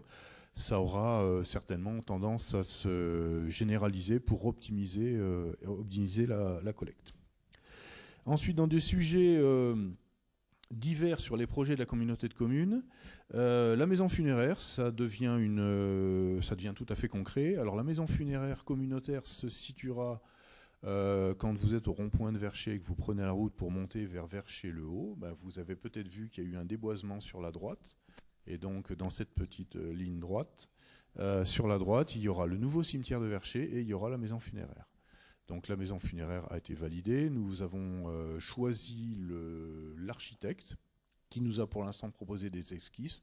Et la prochaine étape, c'est d'avoir justement des propositions tout à fait concrètes par rapport à ce qui avait été décidé. La livraison de la maison funéraire devrait arriver courant 2026. Il y a encore quelques manœuvres administratives au niveau du plan d'urbanisme de Vercher, mais les choses vont plutôt bon train. Donc on est assez confiant sur le fait qu'on arrivera à tenir les déchets. Les délais. C'est un mauvais lapsus en plus, là, vraiment. Ce qui est sûr, c'est que c'est un vrai besoin sur le territoire. Voilà. Ça, c'est moche. C'est un vrai besoin sur le territoire. Autre sujet communautaire, la rénovation énergétique de la gendarmerie de Samoin. Donc la gendarmerie de Samoin, qui a vocation à rester ou à ne pas rester gendarmerie, ça... Pour l'instant, on ne le sait pas, on n'a aucune certitude là-dessus. Mais le fait est, c'est que le bâtiment a été construit d'une manière qui fait qu'aujourd'hui, on y a très froid, il est très mal isolé. Donc, il y aura une rénovation importante, donc retrait du bardage, changement de toute l'isolation, des huisseries. Et on en profitera à l'intérieur du bâtiment pour construire un nouvel appartement, puisqu'il y avait de l'espace qui n'était pas encore utilisé. Donc, il y aura un nouveau logement. Autre projet qui est aussi tout à fait actuel, c'est le bâtiment France Jeunesse qui lui se trouve à Taninges, qui va se construire à côté du groupe scolaire à Taninges. Donc ça, c'est un sujet qui est en cours. Autre sujet en cours qui est un petit peu plus théorique, mais qui va un petit peu dans la prolongation du SCOT. Nous sommes en train de mener une étude du plan local d'urbanisme sur donc, tout le territoire communautaire. L'objet est de connaître notre habitat, de connaître les besoins. C'est le PLH, le plan local de l'habitat. Tu as dit l'urbanisme. Le PLH, plan local de l'habitat. Et donc de connaître la réalité de notre habitat aujourd'hui et les besoins dans les différents types. Ça peut être aussi bien les saisonniers que les résidents, ainsi de suite. Et puis demain, d'essayer d'avoir une réflexion au niveau communautaire pour voir justement les logements pour les résidents. Est-ce qu'on va en faire plus à Taninges, plus à Samoin, plus... alors évidemment, il y a des communes qui ont le souhait d'en construire, d'autres qui ont le souhait mais peut-être des difficultés. Forcément, les communes où le foncier est plus cher, c'est compliqué. Donc voilà, on est en train de travailler là-dessus. C'est une chose qui est tout à fait en cours et qui se retrouvera au niveau communautaire dans le schéma de territoire. Peut-être que certains participent ici à ce travail. Toute l'idée est que le territoire communautaire soit plus lisible pour les habitants et pour les élus également.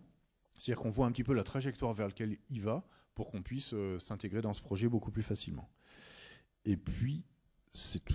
Peut-être 2 mots, juste, je reprends sur, voilà, on est en train de travailler aussi sur l'accueil de loisirs sans hébergement, la LSH, qui pour le moment se déroule sur l'école de Samoin. Ce qui est envisagé, c'est de réaliser un bâtiment ad hoc sur la commune. On est en discussion avec la communauté pour le faire sûrement du côté de la Marmotte. Voilà, tout n'est pas encore arrêté, mais le projet est sur la table et c'est juste essentiel. Là aussi, c'est un service aux familles, c'est un service pour la jeunesse. Et donc, on souhaite vraiment l'avoir sur notre territoire. Allez, Sarah, quelques mots sur les navettes. Oui, donc Encore, voilà, on parlait parce que du c'est Mili, quand même on parlait du parking un pour marqueur du financer, mandat. pour financer tout ce qui est transport public. C'est vrai que le transport public a beaucoup évolué sur ce mandat. En 3 ans, le service de navette estivale, donc on parle des navettes d'été qui n'existaient pas avant, s'est énormément démocratisé. Jusqu'à 22 500 voyageurs sur 2 mois. Cette 3e année, donc on peut dire que voilà, c'est de plus en plus emprunté, c'est un succès. Avec la nouveauté, ça a été les randobus cette année, donc des navettes qui vous emmènent justement au pied des départs de randonnée. On a eu aussi le fait que il y a aussi des navettes à Mieuxy, par exemple, qui emmènent les voyageurs pour aller décoller en parapente. La navette de Jouplane qui ne désemplit pas. Et puis voilà, Samoin, ça reste quand même au cœur des connexions. C'est la commune où il y a le plus de navettes qui passent. Donc c'est toujours très intéressant de représenter et d'y être à ce titre. Donc voilà, si vous avez pu en profiter cet été, tant mieux. Et si vous ne connaissez pas encore, n'hésitez pas à tester et à en parler autour de vous. Et la nouveauté, la navette qui monte aux Alamans, ça a été testé. Oui, la fameuse randobus des Alamans qui a été mise en place cet été. Quelques mots sur le budget quand même, parce qu'il faut beaucoup d'argent pour faire tout ça. Je vois qu'il y a des gens qui y sont attachés. Et nous aussi d'ailleurs, parce que voilà, on va pas vous présenter des grands chiffres ce soir et de toute façon on les publiera et vous dire qu'on est en train de travailler sur le budget 2025 déjà et qu'on va le voter pour la première fois en décembre. C'est-à-dire qu'habituellement, la plupart des collectivités jusqu'à présent ici, on vote ça au mois d'avril. On a déjà fait un bon trimestre et ça ne nous paraît pas très cohérent d'avancer de cette façon. On a pu mettre en place une structure administrative qui permet d'avoir des outils et de suivre notre budget beaucoup plus en temps réel et donc de pouvoir voter notre budget en décembre et commencer à appliquer dès janvier, donc à ne pas perdre de temps, quoi. Donc voilà, ça c'était quelque part un de mes engagements. J'avais vraiment cette volonté qu'on aille vers ce système qui me paraît sain. Et donc c'est ce qu'on arrive à faire. Alors ce qu'il faut retenir pour 2024, vous voyez qu'on a quand même on a mis le focus sur les plus gros, mais il y a tout un tas de... si on voulait rentrer dans le détail, on y passerait bien plus qu'une heure ou 1h30. Mais quand même se dire qu'on n'a pas emprunté en 2024. Donc on a pu faire tous ces investissements sans emprunter. Pourquoi ? Parce qu'on a la masse financière qui permet de le faire d'un côté, parce qu'on est en mesure de lever des subventions, vous avez pu le voir sur les exemples qui vous ont été proposés. On arrive à lever des montants importants de subventions. Il faut savoir qu'avant 2020, grosso modo, on était subventionné sur l'ensemble du budget, on avait 5% de subventions. Actuellement, on tourne autour de 30% sur le budget d'investissement. Donc c'est un vrai travail, c'est aussi parce qu'on a des gens qui bossent et qui suivent nos dossiers, qui les montent. Là, en ce moment, on est en train de monter les dossiers sur, on va parler des perspectives, mais sur les dossiers qui vont être portés pour l'année prochaine. Et un de nos principes, c'est de dire on n'appuie pas sur le bouton tant qu'on n'a pas fait le tour et qu'on ne sait pas ce à quoi on va être éligible et ce qu'on va pouvoir nous attribuer. Surtout sur tout ce qui est gros projet. On sait, les taux d'imposition n'ont pas augmenté depuis le début du mandat, ils sont stables. Il y a juste la surtaxe donc, sur les résidences, sur la taxe d'habitation qui a été validée et qui est destinée au logement des résidents. Vous dire aussi pas d'emprunt sur 2024, vous le voyez. On réserve notre marge d'emprunt parce la commune a une capacité à emprunter à tous nos investissements lourds. Et ce qu'on a mis dans notre plan pluriannuel d'investissement, je vais venir sur les perspectives, et on s'est fixé un seuil. C'est-à-dire qu'on appelle ça le ratio d'endettement d'une commune. Donc actuellement, notre commune, elle est autour de 2,5. C'est-à-dire que si elle prenait tout son excédent de fonctionnement, qu'elle le consacrait à 100% au remboursement de la dette, il lui faut 2 ans et demi pour solder sa dette. Nous, notre ratio seuil, c'est 6. C'est-à-dire qu'au-delà de 6 ans, on arrête les investissements et on se limite. C'est-à-dire qu'on s'est mis ce seuil, cette frontière. Ce qu'il faut savoir, c'est qu'à partir de 9 ans, qu'on commence à être en alerte, et à partir de 12 ans, qu'on peut se retrouver sous tutelle ou tout au moins avoir un contrôle bien plus serré du trésor public. Donc on s'est mis à 6 pour garder pour l'avenir, ceux qui suivront évidemment, une marge de manœuvre, ne pas se mettre dans le rouge, mais ça permet quand même d'investir. Et investir pour faire quoi? Eh bien, on a mis quelques perspectives. Alors les panneaux solaires à la patinoire, ce ne sera pas un investissement communal, mais il y a des entreprises qui proposent maintenant, voilà, on doit couvrir maintenant nos bâtiments de panneaux solaires, les parkings, ça va devenir obligatoire, les parkings, je crois que c'est à partir de 2027 ou 2028, on est obligé de mettre des ombrières solaires sur les parkings qui font plus de 1500 m². Donc sur notre territoire communal, des parkings de plus de 1500 m², on en a. Cet hiver, quand même quelque chose qui est marquant, c'est-à-dire que jusqu'à présent, le refuge de Bostan était ouvert l'hiver, gardé. Maintenant, le refuge de la Gaullaise, un refuge privé, donc est repris et va être gardé l'hiver. On va avoir un secteur de randonnée, raquettes et à ski qui est... j'ai tendance à dire qu'on est en train tout doucement de se faire une station de ski sans remontée mécanique. Parce que quand le col de Cou sera ouvert, il va être gardé l'hiver aussi. Ça fait un joli secteur de promenade hivernale et qui devrait quand même remporter un certain succès. Dans nos projets, on souhaite engager la rénovation de la piscine. Ce ne sera pas tout fini pour 2026, on est bien d'accord, mais notre piscine est vétuste. On est en train de phaser les travaux, de redimensionner ce projet, qui va tourner autour de 7 millions quand même, donc c'est pas rien, avec une première tranche à 4,3 millions pour les bassins et toute la mécanique, la machinerie, les plages, tout est à reprendre. Le bâtiment viendra dans un deuxième temps. 2 mots sur le pont de Clévieux. Le pont de Clévieux est toujours à l'étude avec le département, parce qu'il faudrait qu'on le remonte. Vous avez vu qu'on a remonté les digues, il faut qu'on se protège. Les inondations sont quand même un sujet dans le monde actuellement. Et pour le moment, on a la chance de passer à côté parce qu'on ne se prend pas les radais qui se sont pris à Valence ou ne serait-ce que plus près à Annonay, parce que Annonay, c'est 600-700 mm d'eau en 48 heures ou 72 heures, je ne sais plus.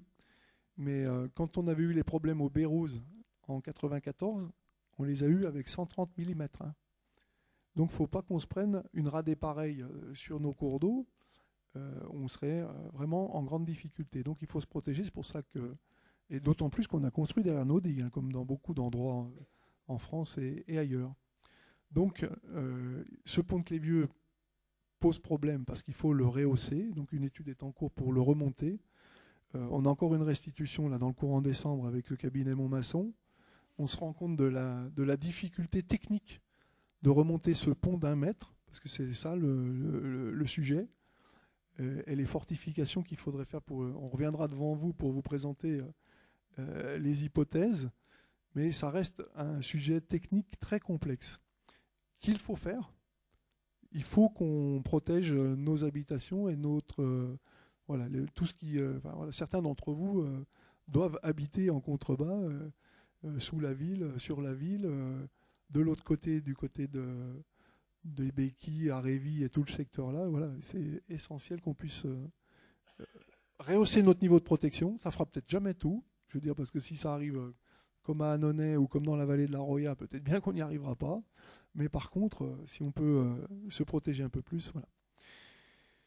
On a obtenu la validation par la DRAC du permis de construire du toit de l'église. On a reçu le courrier cette semaine. Et ben là, on est content. Donc on va pouvoir engager les travaux de rénovation de ce toit de l'église qui, franchement, personnellement, me fait honte. Il faut qu'on arrive à réparer ce toit et on va pouvoir engager ça sur 2025. C'est 1,5 million d'euros qui sont fléchés sur cette affaire-là, avec des recherches de financement là aussi importants. On espère avoir au moins nos 30%, je dirais, d'aide. On va travailler, alors c'est peut-être pas, on n'a peut-être pas tout listé, mais je voulais quand même vous le dire, on va travailler sur le cimetière, sur une petite extension du cimetière. Alors vous savez qu'on a un terrain à côté qui était destiné à faire cette extension.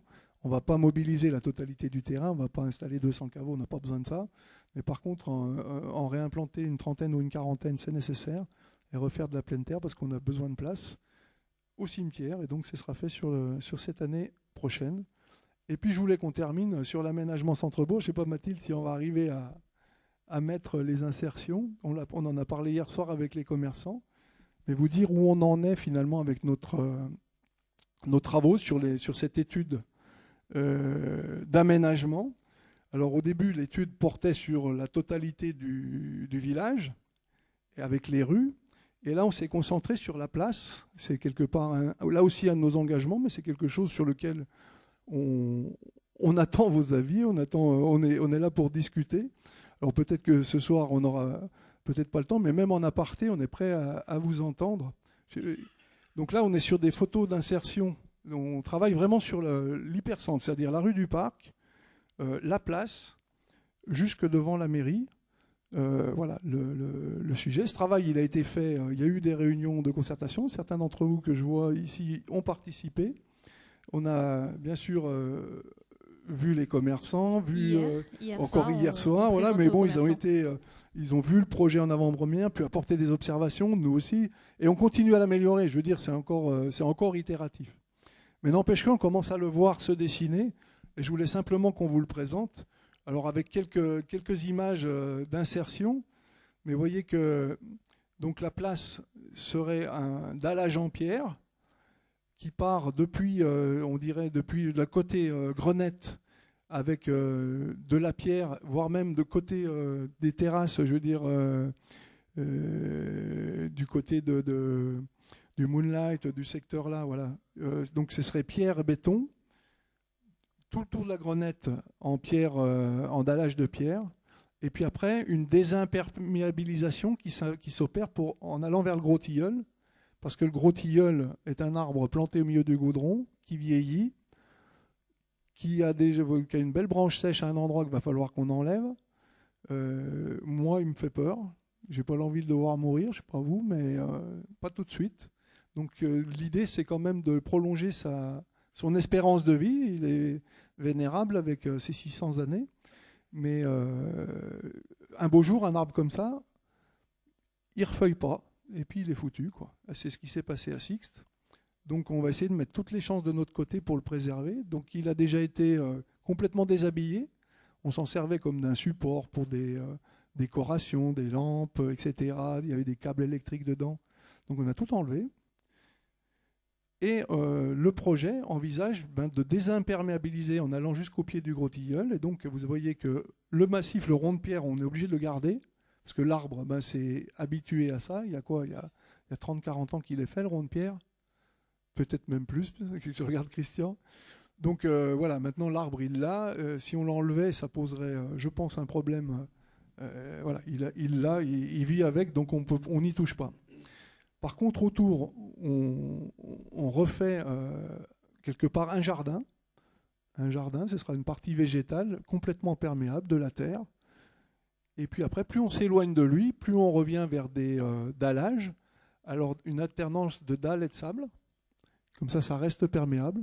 Et puis après, de l'autre côté aussi, on travaille pour faire au maximum qu'il ait de l'eau qui rentre dans le sol. Alors il va sûrement pomper un peu bas, mais mine de rien, lui donner cet espace, je pense, lui donnera des chances. On pense de toute façon des chances de survie plus longtemps. On peut peut-être avancer, Mathilde. Alors on voit il y aurait 3 arbres qui seraient replantés donc sur la place sous forme d'allée. La circulation automobile continuerait comme maintenant. C'est-à-dire qu'on pourra laisser la place ouverte et laisser circuler les véhicules sur la place. Et en cas d'événement, comme maintenant, le fermer, ce sera complètement réversible. Donc voilà, on est sur le côté Grenette. Donc ici, voilà, juste ça, c'est le monument aux morts. Et avant, voilà, ça, donc on est en direction de la rue du Parc. On revoit cet aménagement à gauche au pied du Gros Tilleul. À droite, sous les platanes qui sont conservés. Donc vous avez toujours les trois platanes, il me semble qu'il y en a 3, qui sont devant l'église, donc qui sont conservés. Et là, il y a encore des discussions. C'est-à-dire que là, pour le moment, ce qu'a envisagé l'architecte, c'est de faire une partie comme sous le Gros Tilleul, c'est-à-dire moitié, façon pas japonais, des dalles avec du gazon entre.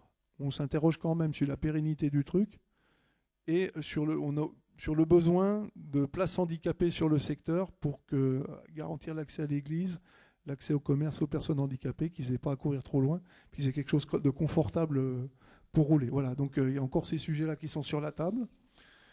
On parlait hier d'une dépose minute aussi. On parlait d'une dépose minute hier, ça va être facile à aménager, mais après voilà.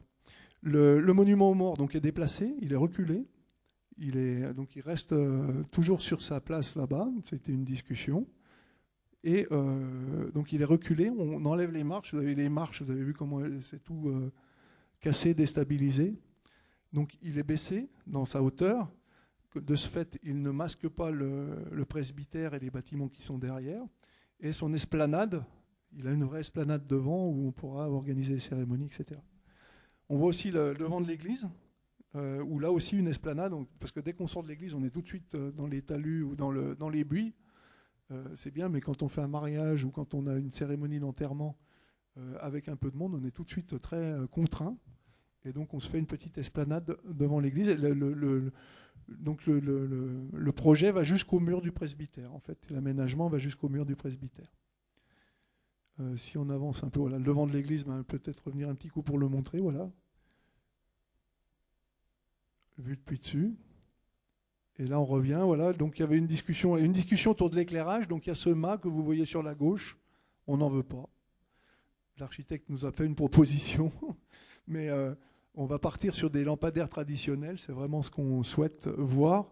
Et puis, il y a une chose que je n'ai pas évoquée jusqu'à présent, c'est ce que vous voyez devant la terrasse du Savoie, là au coin de la Grenette, on voit la Bézière. Ça, c'était une envie. Et c'était ressorti dans le Samoin que j'aime. Dans beaucoup de réunions publiques, à chaque fois qu'on a évoqué cette place, et je dirais qu'à chaque fois qu'il y a un dessin qui a été fait par un architecte, parce qu'on n'est pas la première équipe à se pencher sur le sujet, eh bien, on imaginait pouvoir ressortir cette Bézière qui est sous la place, il y a une circulation d'eau sous la place, et donc la remettre à l'air libre. Alors, ce qui est imaginé, c'est de le faire sous cette forme avec 3 bassins. Et là aussi, ça a provoqué des discussions hier soir. Donc, ils ne sont pas profonds, c'est des bassins qui font 20-25 cm de profond. Qui sont matérialisés autour, donc on peut les visualiser et ne pas forcément tomber dedans. Une petite passerelle dessus. En cas d'événement, on peut les couvrir. C'est-à-dire que si vraiment on a une foule sur la place, on peut très bien imaginer les couvrir. Éviter que les gens se fassent des chevilles dedans. Pour éviter qu'on tombe dedans.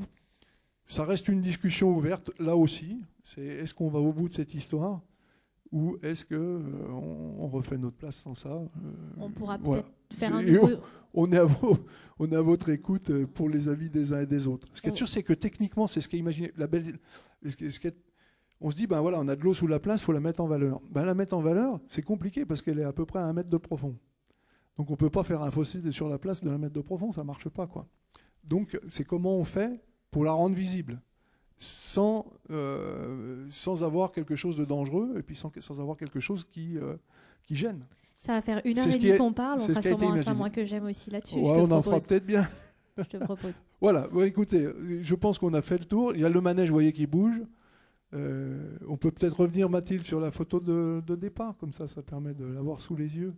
Il faudrait peut-être donner un peu la parole aux gens aussi. Voilà, et puis maintenant, on va vous donner la parole. Allez, on se donne un gros quart d'heure de discussion pour ceux qui ont envie de nous interpeller avant de passer à la suite.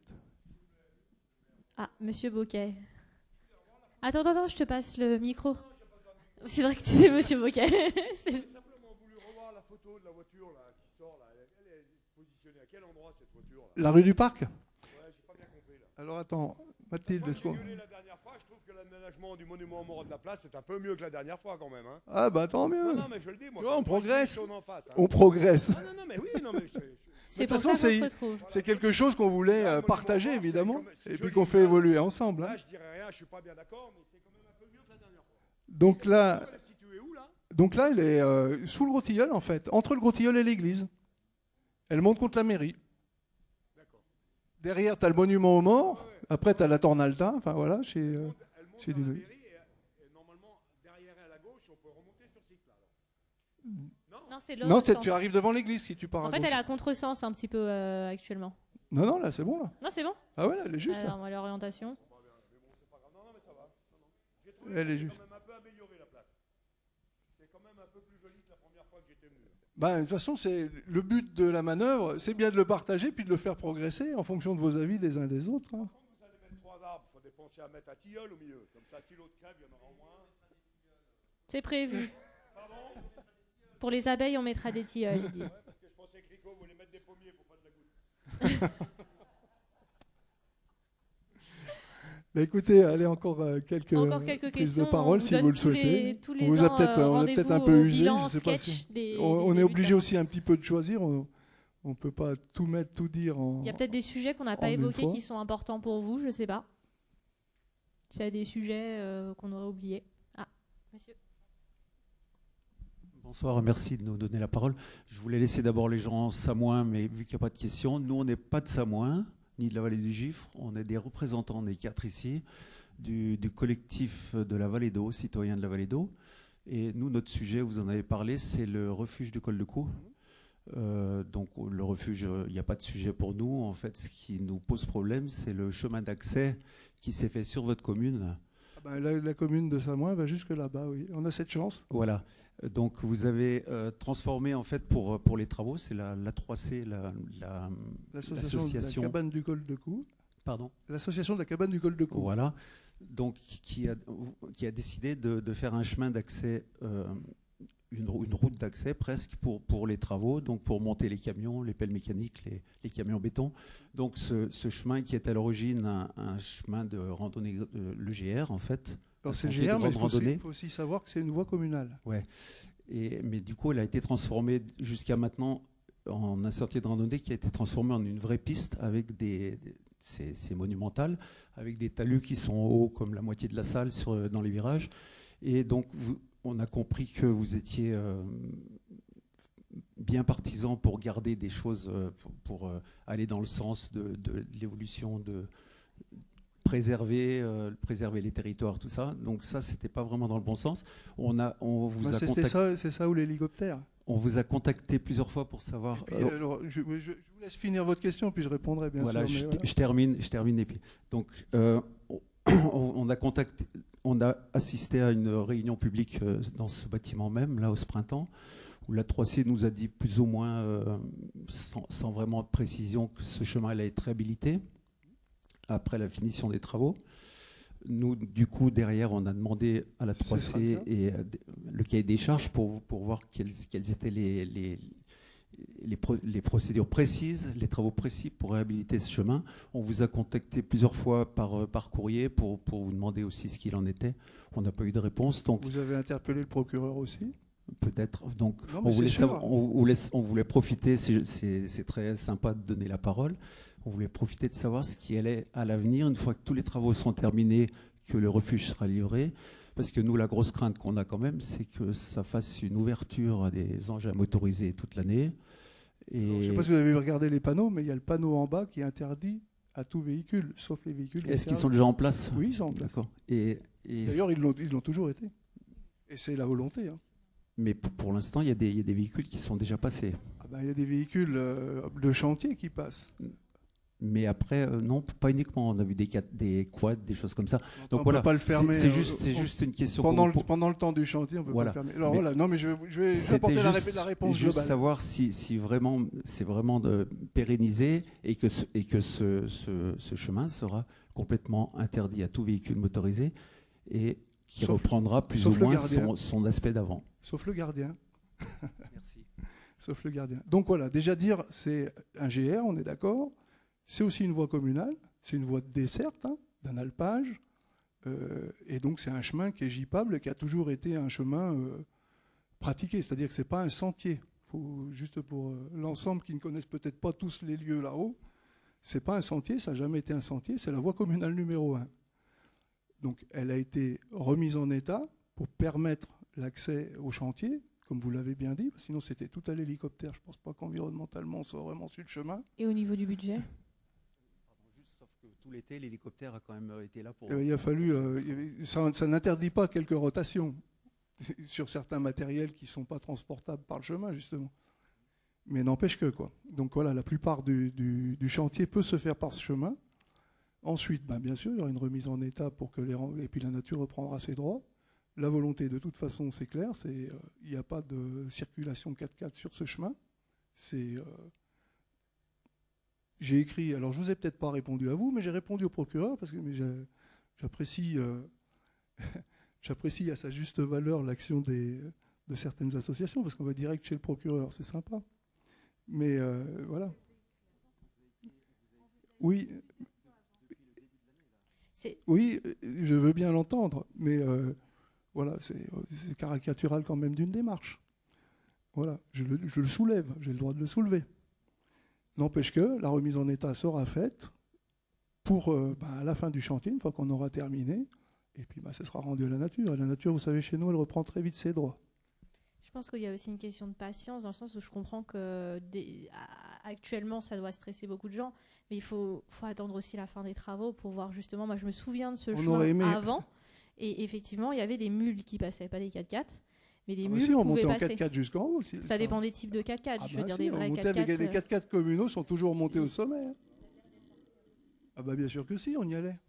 J'y étais, je sais bien. À l'époque de Simon, apparemment, on montait en 4x4. En tout cas, l'époque où j'y étais allé juste avant les travaux, c'était quand même. J'avais pas vu de 4x4 monter. Et qu'on l'entretient, je veux dire, pour nous, c'est un entretien de chemin, simplement. Pour permettre des travaux. La nature, il faudra être patient sur la nature qui, je pense, prendra ses droits après les travaux. Mais tant qu'il y a des travaux, il faut quand même se dire que oui, il y aura un chemin et que c'est plus pratique pour pouvoir mener à bien tous ces travaux de cette cabane. Voilà, donc soyez rassurés, et ce sera interdit à tout véhicule, c'est clair. Moi, j'aurais aimé que ce soit déjà fait cet automne, ça, franchement, parce que ça n'aurait pas dû durer si longtemps. Mais voilà.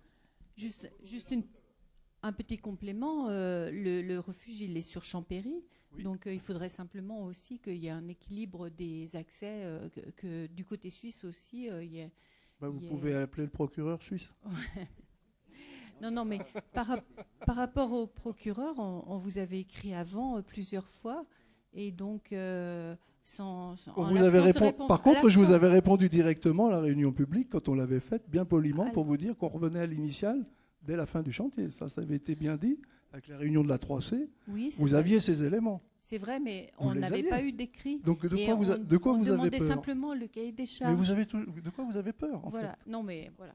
On demandait le cahier des charges, on n'a pas eu de réponse. Est-ce que je vous le dois, le cahier des charges? Voilà, bref. Est-ce que je vous le dois, le cahier des charges? C'est pas du tout...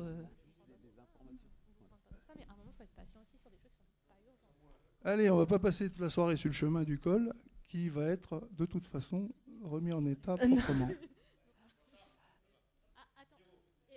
Attends, encore une là, puis après on traverse. Je fais la traversée après. Non, moi je voulais revenir sur le SCOT, puisque donc il y a eu une réunion publique d'information sur le SCOT le 31 octobre, qui du coup avait été annoncée très tardivement et tombée en plein pendant les vacances de la Toussaint. Ça, c'était pas idéal. J'ai appelé le président du SCOT pour lui dire que franchement, ça, c'était pas cool. Moi, je prends que quelques jours par an et ça tombait pile. On prend 4 jours et il faut que ça t'arrive à ce moment-là. Bref, c'est comme ça. Oui, j'ai eu l'occasion de lui dire, et puis de toute façon, on suit les travaux. Alors oui, on suit les travaux, mais c'est aussi, c'est un sujet très complexe qui, du coup, là, a été abordé par Yves en seulement 4 minutes, alors qu'il nous a fallu quasiment 2 heures pour faire le point le 31 octobre. Et est-ce que ce serait envisageable d'insister pour qu'il y ait une nouvelle date dans courant 2025, un peu une séance de rattrapage, parce que c'était clairement, voilà. Alors pour tout vous dire, je veux dire, sur le SCOT, on pourrait y passer des journées entières, parce que nous les élus, je regarde Yves, le temps qu'on y passe pour se plonger dans un dossier pareil, avec toutes ces complexités, à 4 communautés de communes, parlant du transport, de la santé, du logement, des perspectives d'un territoire comme celui-ci sur 20 ans, c'est des semaines qu'on y passe. Et c'est vrai qu'on y passe énormément de temps. Alors le partager en réunion publique, c'est déjà aborder le sujet, dire que ça existe, parce qu'il y en a plein d'entre nous qui ne savent même pas que ça existe, ne savent même pas ce que c'est qu'un SCOT. Et je veux dire, comme beaucoup d'autres plans on a parlé de PLH, qui sait qu'il y a un PLH? Est-ce que c'est qu'un PLH? On est les champions des sigles en tout genre. Mais n'empêche que c'est vrai qu'il y a des enjeux énormes derrière, pour le moment, qui ont été travaillés au niveau des élus dans un syndicat mixte, le syndicat mixte du SCOT. Donc c'est Yves, vice-président de la communauté de communes et vice-président du SCOT, qui participe aux travaux. Moi, j'y suis suppléant. Pour le moment, on est encore à l'état de documents qui commencent à aboutir. Le PASS, il commence à ressembler à quelque chose. Parce que les premières versions, on les a renvoyées aux pluches, on n'aurait même pas osé vous les présenter, quoi. Donc voilà, oui, c'est... là aussi, il y aura une procédure avec enquête publique, etc. et les mises à disposition de documents. C'est un travail colossal. Est-ce qu'on peut refaire une réunion publique sur le sujet? Pourquoi pas? Moi, on peut redemander ça. Moi, j'ai pas d'obstacle à faire ça, hein, vous le savez. Par rapport au fait d'aller rencontrer les gens, ça ne me pose aucun problème. Donc oui, pourquoi pas, on sollicitera. On verra où on en est, parce que le PASS, ça va arriver à son terme. Après, il y a les travaux sur le dos, comme disait Yves, qui vont débuter, qui ont même déjà commencé. Et là aussi, il faudra de nouveau réinstaller un peu de concertation pour voir ce qu'il y a dedans, quoi. Et le voir ensemble. En fait, on lui met on lui met énormément de choses dans le SCOT. Il y a vraiment beaucoup de choses. Ouais. Je vais juste préciser que la rencontre est enregistrée, filmée, parce qu'on est très peu nombreux et il y a des gens qui vont la suivre. Et du coup, c'est pour ça qu'il faudrait, pour les interventions, avoir le micro pour que ça puisse être enregistré. Et donc que les gens puissent suivre les questions et les réponses. J'ai repris la question, mais oui, en effet. Merci Jean-Charles. Allez, Pierrot. Au sujet des bâtiments, vous avez parlé de la réflexion du toit de l'église. Le toit de la Grenette, c'est prévu? Alors pour le moment pas, mais il en a largement autant besoin. Ouais, je suis d'accord avec toi. Okay. On l'a déjà confortée, tu as vu, parce qu'elle était prête à se casser la figure. Oui, non, mais les ardoises, elles se cassent la figure. Les ardoises, ouais, quand il y a un coup de vent, ça s'envole. Ouais, c'est clair. Alors, en fait, les toitures si on parle des bâtiments, on a une quarantaine de bâtiments communaux. Le labo du jardin botanique, la maison du docteur, la maison du palefrenier, le toit de l'église, le toit de la Grenette, la salle des écuries du château. Tous les toits sont crevés. Eh ben, on en refait petit à petit, mais... Oui, bien sûr, mais tu as raison. L'église et la Grenette. La Grenette, il faut la faire aussi. Pendant que vous y êtes à côté, ça ne coûte pas plus cher. Un billet de 500, quoi, grosso modo. Et puis, j'ai une question.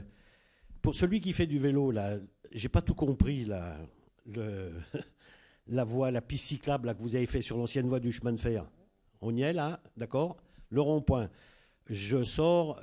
Quand j'arrive chez Beau, là, je vais où? On fait comment? Ah ben la suite va se faire. Alors ça, où, comment? Eh ben donc on va longer la départementale. On longe la départementale jusqu'en bas à Verchet.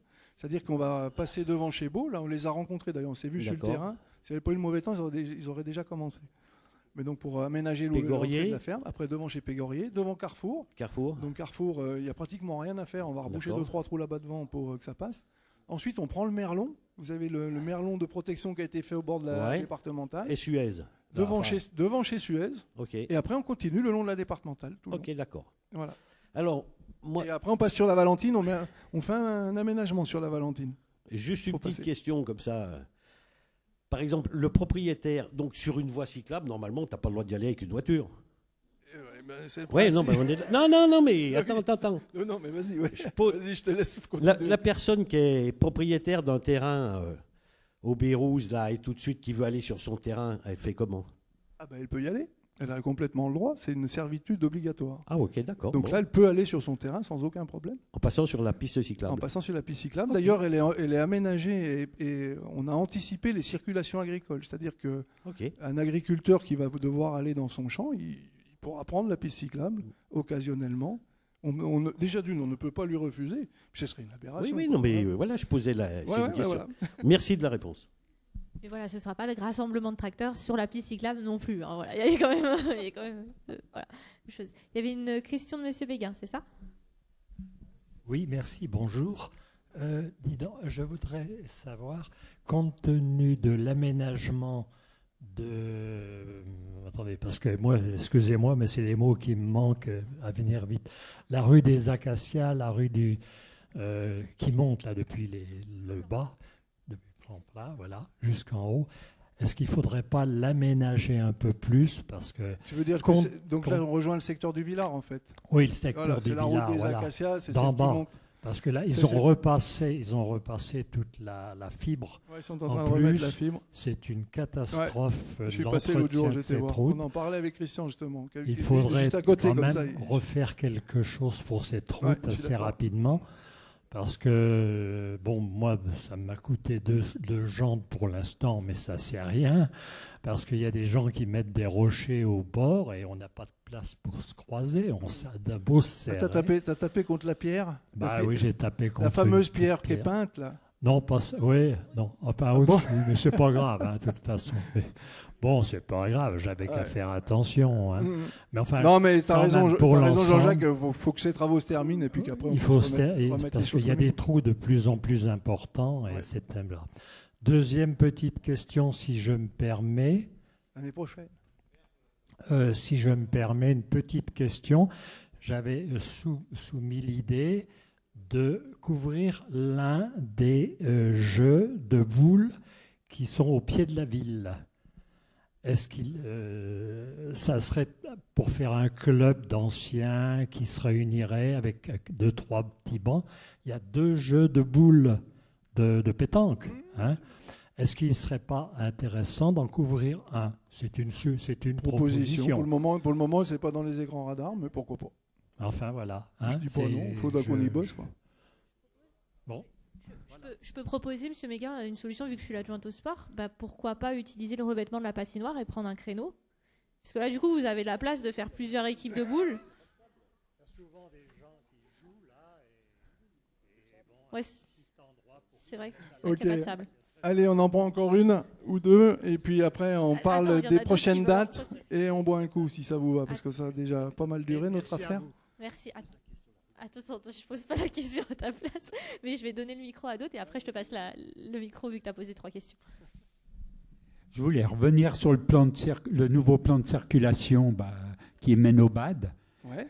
J'ai pris la peine d'écrire et j'ai eu une réponse qui ne me convient pas, tu t'en doutes, parce qu'en fait c'est une non-réponse. Elle n'est pas technique, elle est politique, donc ça n'a pas d'intérêt. Ce soir, je suis arrivé en retard à la réunion. Venant de Taninges, je me suis retrouvé sur la place du marché pour pouvoir venir ici. Alors que la rue de chez Durier, je ne sais plus comment elle s'appelle, là, il y a 100 mètres qui pourraient être en double sens. Ça éviterait tous les gens qui viennent du Coteau et tous les gens qui viennent côté Taninges de rentrer en centre-ville pour revenir ici. Ça fait 1 kilomètre de détour. Ça emmène des voitures devant l'école. Je n'ai pas compris l'intérêt. Je reçois. De toute façon, on va voir comment ça vit, cette affaire-là. Je dis, on va voir comment ça vit. Ce qui est sûr, c'est que côté riverain, je veux dire, voilà, à une époque, on avait imaginé faire rentrer tout le flux qui rentrait dans Samoa. Certains d'entre vous l'avaient sûrement entendu, cette hypothèse de dire, quand on arrive au Bérouz, on tourne à droite, on fait passer tout le flux avenue des Loisirs en montant sur Samoin, puis on ressort côté école. C'est irréaliste, en fait. Quand on voit le trafic qu'il y a sur cette route départementale, c'est juste énorme. La chaussée, qui est la plus solide, quelque part, c'est celle qui passe devant l'école. Devant l'école, on a réussi à mettre les trottoirs aux normes, c'est-à-dire que le trottoir qui part depuis la médiathèque et qui vient jusqu'à l'école est à 1,40 m et donc aux normes, et les enfants peuvent circuler correctement. Donc oui, il y a du trafic devant l'école, c'est clair, Claude. Et ça, tant qu'on reste à double sens devant l'école, il y aura du trafic devant l'école. Après, le sujet de quand j'arrive depuis Taninges et que je veux aller à la base de loisirs, il faut que j'aille jusqu'à la rue de la Gare. Ce qui pourrait être aussi imaginé pour raccourcir le parcours, c'est de dire on tourne à droite dans la rue de Négéroc. Tu y es plus vite. Voilà. Bon, c'est pour le moment, on ne l'a pas fait. C'est pourquoi pas. C'est pourquoi pas. Ça serait une solution. Je dirais c'est pourquoi pas. Je dirais même pour les riverains, parce que moi je pense aux riverains. Alors les riverains, je ne veux pas parler pour eux, mais je les ai rencontrés bien sûr. Ouais. On remonte tous à la place du marché. Oui, bien sûr, bien sûr. C'est ce que j'avais dit à la dernière réunion. Tu m'avais promis d'enlever le sens interdit devant chez. Tu te rappelles? Ah oui, bien, alors Tu m'avais promis. dit, Tu sais, tu devrais essayer parce que moi, j'ai pas la mémoire. Pascal, il est commerçant. Il faut se rappeler. Hein. Je suis un ancien commerçant. Je défends mon pays parce que je l'aime. Je sais bien. Moi aussi, je défends le pays parce que je l'aime. Tu as bien raison. Et C'est normal. Par contre, le sujet du sens interdit. Ce qu'a dit M. Verrier, Ouais. c'est la chose la plus facile. Ben oui. On met à double sens. Ça évite d'amener ce flux de voitures dans Samoin. Vous en voulez déjà plus des bagnoles dans Samoin et vous les amenez toutes.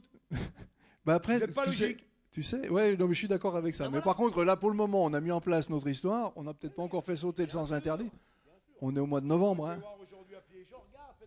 Mais bien sûr, toi, tu te promènes. Et bien justement, comme ça, tu passeras boire le café, tu viendras me dire comment il faut y faire. Moi, je le dis. On va te mettre à la commission. Pas que dans les bistrots, je le dis. Je sais bien. Parce Et que... on te remercie pour Et ça ça, me en gêne vrai, pas, hein, parce que- d'ailleurs. Et puis tu le sais que ça me gêne pas. Ouais, c'est dommage. Alors, Donc, on a encore des progrès à on faire. évite un détour pour les gens qui cherchent la base de loisirs, parce que quand tu arrives à Samoin, depuis Jouplane, puis que tu vas aller à la base de loisirs, ben, tu fais le grand tour. Il faut la trouver. Tandis que là, tu vas direct avenue des loisirs. Enfin, ça paraît quand même plus cohérent. Après, qu'il y ait encore des finesses à aménager sur ces on peut traverses, l'entendre. je suis d'accord et je suis prêt à l'entendre et prêt à bosser dessus. Il n'y a pas de problème. Allez, on va prendre 2 dernières questions avant le petit pot convivial. Bonsoir. Vous allez faire une chaufferie à 6 millions d'euros. Non, la chaufferie, c'est pas la chaufferie, c'est le réseau de chaleur complet. Tout compris. Ouais. Alors, à terme, c'est pour chauffer quel bâtiment? Alors, ça part depuis le. Donc, nous, il y a le CTM, il y a tout le centre technique qui va être raccordé. Ensuite, il y a un certain nombre de privés qui se raccordent. Hein. C'est-à-dire que ça a été ouvert aux privés. C'est-à-dire que le gifre et le caisson sont raccordés. Ensuite, il y a le nouveau bâtiment qui va être fait avec les BRS, qui est juste devant Ensuite, on rentre dans Samoin par la route des Drugères. Donc, il y a 2 programmes neufs qui sont raccordés. Ils n'ont carrément pas de chaufferie. Ils attendent la chaudière. Il y a la gendarmerie, tu as raison, Yves. Il y a, à terme, on va mettre la piscine et le bois aux dames. Ensuite, quand tu rentres dans Samoin, tu as tous les bâtiments vétustes. Enfin, vétustes. Ils ne sont pas vétustes parce que certains d'entre vous ont probablement des appartes dedans. Les souhaits, toutes ces anciennes copropriétés qui sont encore avec des chaufferies fuel qui datent des années, je ne sais pas quand, mais qui font que ces bâtiments ou des logements qui sont mal classés en termes énergétiques, eh ben, ils sont raccordables au réseau de chaleur. Et donc beaucoup vont se raccorder. Ça leur évite de réinvestir dans une chaudière. Et puis en plus, ça fait directement monter le classement des appartements. Ensuite, si on continue le parcours, donc il y en a un certain nombre, je ne saurais pas te dire le nombre là maintenant, mais il y en a un certain nombre qui se raccordent. Pour eux, c'est une véritable opportunité de pouvoir se raccorder au réseau de chaleur et d'acheter des kilowatts. Et les particuliers aussi? Et les particuliers peuvent le faire aussi, carrément. Ça suffit de nous dire, et puis c'est parti. La gendarmerie, elle va partir à Talinges. Mais il y a toujours le bâtiment restera, quoi qu'il en soit. Et même si le logement n'est peut-être plus occupé par des gendarmes, ça pourrait être des saisonniers, ça pourrait être autre chose. Donc voilà quoi. Et après, si on continue le parcours du réseau de chaleur, donc on rentre dans Samoin, donc par cette route, on va prendre la rue de la Gare. Ensuite, on bascule vers l'école. Là, vous avez des programmes immobiliers qui vont sortir. Vous savez, il y a la ferme, l'ancienne ferme, où là, il y a un gros programme immobilier qui est raccordable. Il y a à côté de la Renardière, où là aussi, il y a un programme qui va être raccordé. Et nous, on va raccorder toutes les écoles. Donc, il y a quand même un certain nombre de bâtiments. Et il y a même, là, on est en train, pour tout vous dire, il y a un projet, vous le savez bien, sur les glaciers, parce que les glaciers, c'est un hôtel qui est maintenant fermé, où un promoteur est en train de travailler pour faire quelque chose. Et il envisage clairement de se raccorder au réseau de chaleur. Ça lui paraît juste une évidence, quoi. Il y a en face les glaciers aussi. Et il y a en face des glaciers aussi qui pourraient sortir aussi, oui, tout à fait. Et c'est vrai qu'avec une puissance comme le bâtiment des glaciers et les surfaces qui vont se construire là, il y a aussi le terrain Warny là, qui est raccordable aussi, quoi. Donc il y a quand même un certain... En fait, c'est pourquoi on le met là, c'est qu'il faut un certain ratio de kilowatts consommés par mètre linéaire de réseau. Et c'est là qu'on a trouvé la rentabilité au réseau de chaleur. Voilà. Dans le plan de circulation, la rue des Billets, elle bouge pas, elle est fermée. Ça, c'était encore une discussion d'hier soir. Dans le dessin, pour le moment, elle est bouchée. C'est-à-dire qu'elle serait condamnée. Voilà. Pas tous les commerçants, hier soir, étaient favorables à ce qu'on la ferme. Voilà. Le dessin, pour le moment, le comporte comme ça, ça peut encore bouger. Moi, je suis ouvert à la discussion sur le sujet. Normalement, elle est bouchée. L'idée, c'est, moi, je reçois, voilà, on l'avait rouverte en début de mandat, ça paraissait nécessaires, etc., de ne pas envoyer tout le monde au pont de Clévieux. Mais finalement, voilà, l'été, quand il y a vraiment du monde, elle est quand même problématique. Et on ne peut pas l'aménager correctement pour avoir des trottoirs corrects, être sécure. Voilà, quoi. En fait, on se remarque tous qu'en période de forte influence, elle est très dangereuse. Néanmoins, dans les périodes où c'est un peu plus tranquille, elle est ouverte, comme en ce moment. On n'est pas encore fixé. On se laisse l'idée de se dire ça peut rester comme c'est, ça peut moi, être au début fermé. de mandat, on m'avait promis qu'on aurait un mort sur cette... je ne le souhaite absolument pas, hein, je vous le dis tout net, mais on m'avait dit il va y avoir un accident, c'est sûr, c'est garanti. Bon, ça fait bientôt 4 ans. Il n'y en a pas encore eu, donc pour le moment, ça va, dure. quoi, mais bon, ça reste quand même... on n'est pas tranquille. Voilà. Donc, on la ferme quand il y a des événements. Voilà. Donc, dans le projet, pour le moment, tel qu'elle est dessinée, elle est fermée. Allez, encore quelques dates, peut-être. Je ne sais pas si tu les avais mises à l'écran, Mathilde. Donc, la semaine prochaine, hein, on reçoit des dates très proches jusqu'à Noël pour que vous les ayez en tête.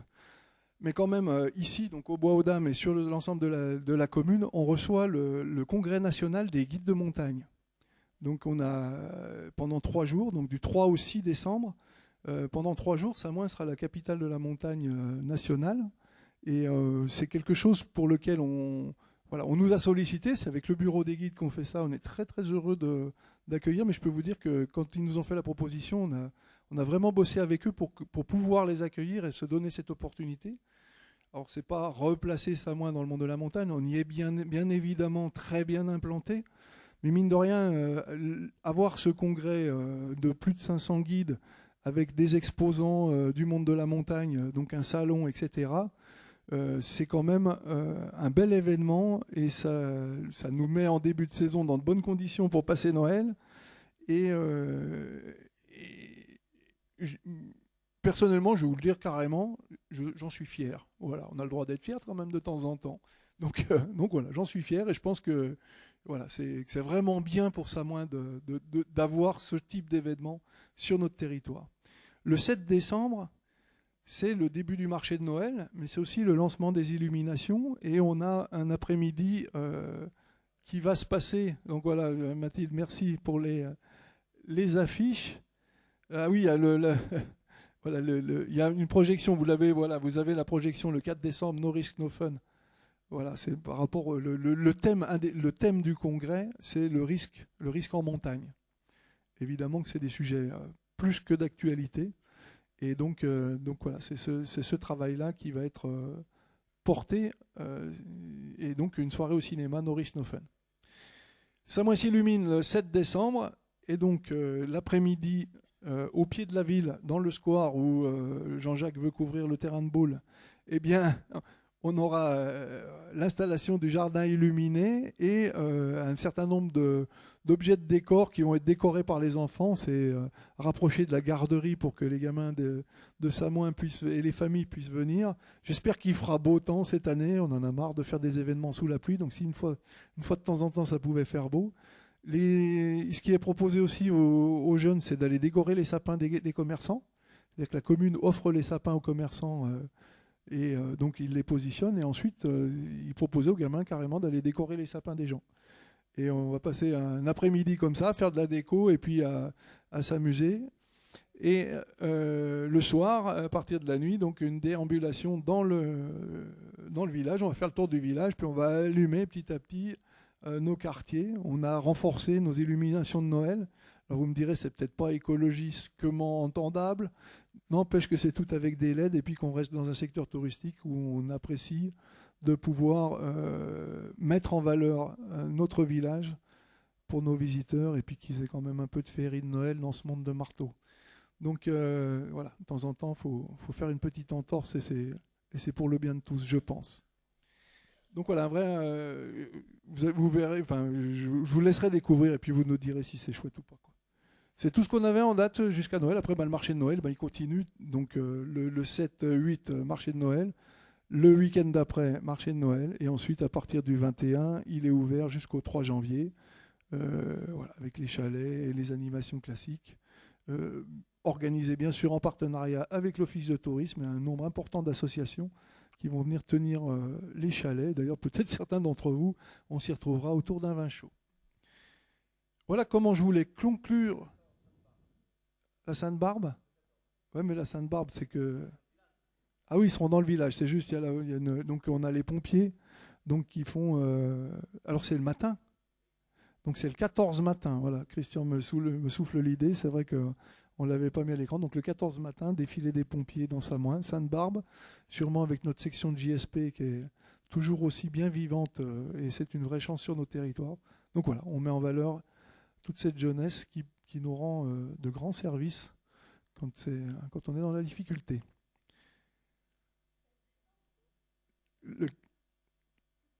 Le 16 décembre, un conseil municipal vote du budget, entre autres avec quelques autres délibérations aussi. Allez, on a encore du boulot jusqu'à Noël, hein, je vous garantis, hein. C'est pas fini. Je vous remercie pour votre attention et pour la soirée. Je remercie les services communaux. Moi, je viens quand même dire en public, voilà, remercier les services communaux ce soir pour évidemment la mise en place et le coup de main pour ce soir. Mais je dirais pour le travail de toute l'année, parce que finalement, tout ce qu'on fait là, ça se fait pas. Ce que je dis souvent, c'est que pour investir, il faut travailler. Et s'il n'y a personne qui travaille, on peut pas avoir tout l'argent du monde. C'est pas possible. On n'y arrive pas. Et pas dans le monde de maintenant. Donc si on arrive à mener tous ces projets, tout ce service public quelque part qui est à vos dispositions, qu'on cherche à faire progresser, vous me direz, il y a toujours des choses perfectibles, c'est évident. On n'est jamais dans un monde parfait. Enfin, on fait tout ce qu'on peut et je pense qu'on a des services qui font tout ce qu'ils peuvent pour essayer de répondre à nos demandes, et d'une politique et de la population. Donc voilà, les remercier. Remercier les élus, parce que ce soir, les adjoints ont mouillé la chemise avec moi, mais le conseil municipal travaille aussi à des dossiers des fois d'ampleur qui se présentent, où il y a des décisions qui ne sont pas toujours faciles à prendre, où on est partagé. C'est le rôle de la démocratie qui passe et qui décide, et c'est comme ça qu'on vit dans ce pays, et c'est là que c'est bien. Donc remercier, et puis vous remercier vous tous pour votre attention pour la soirée, et puis à votre écoute autour d'un verre, autour d'une verrée, comme diraient nos amis suisses, à l'entrée du bois aux dames. Merci beaucoup.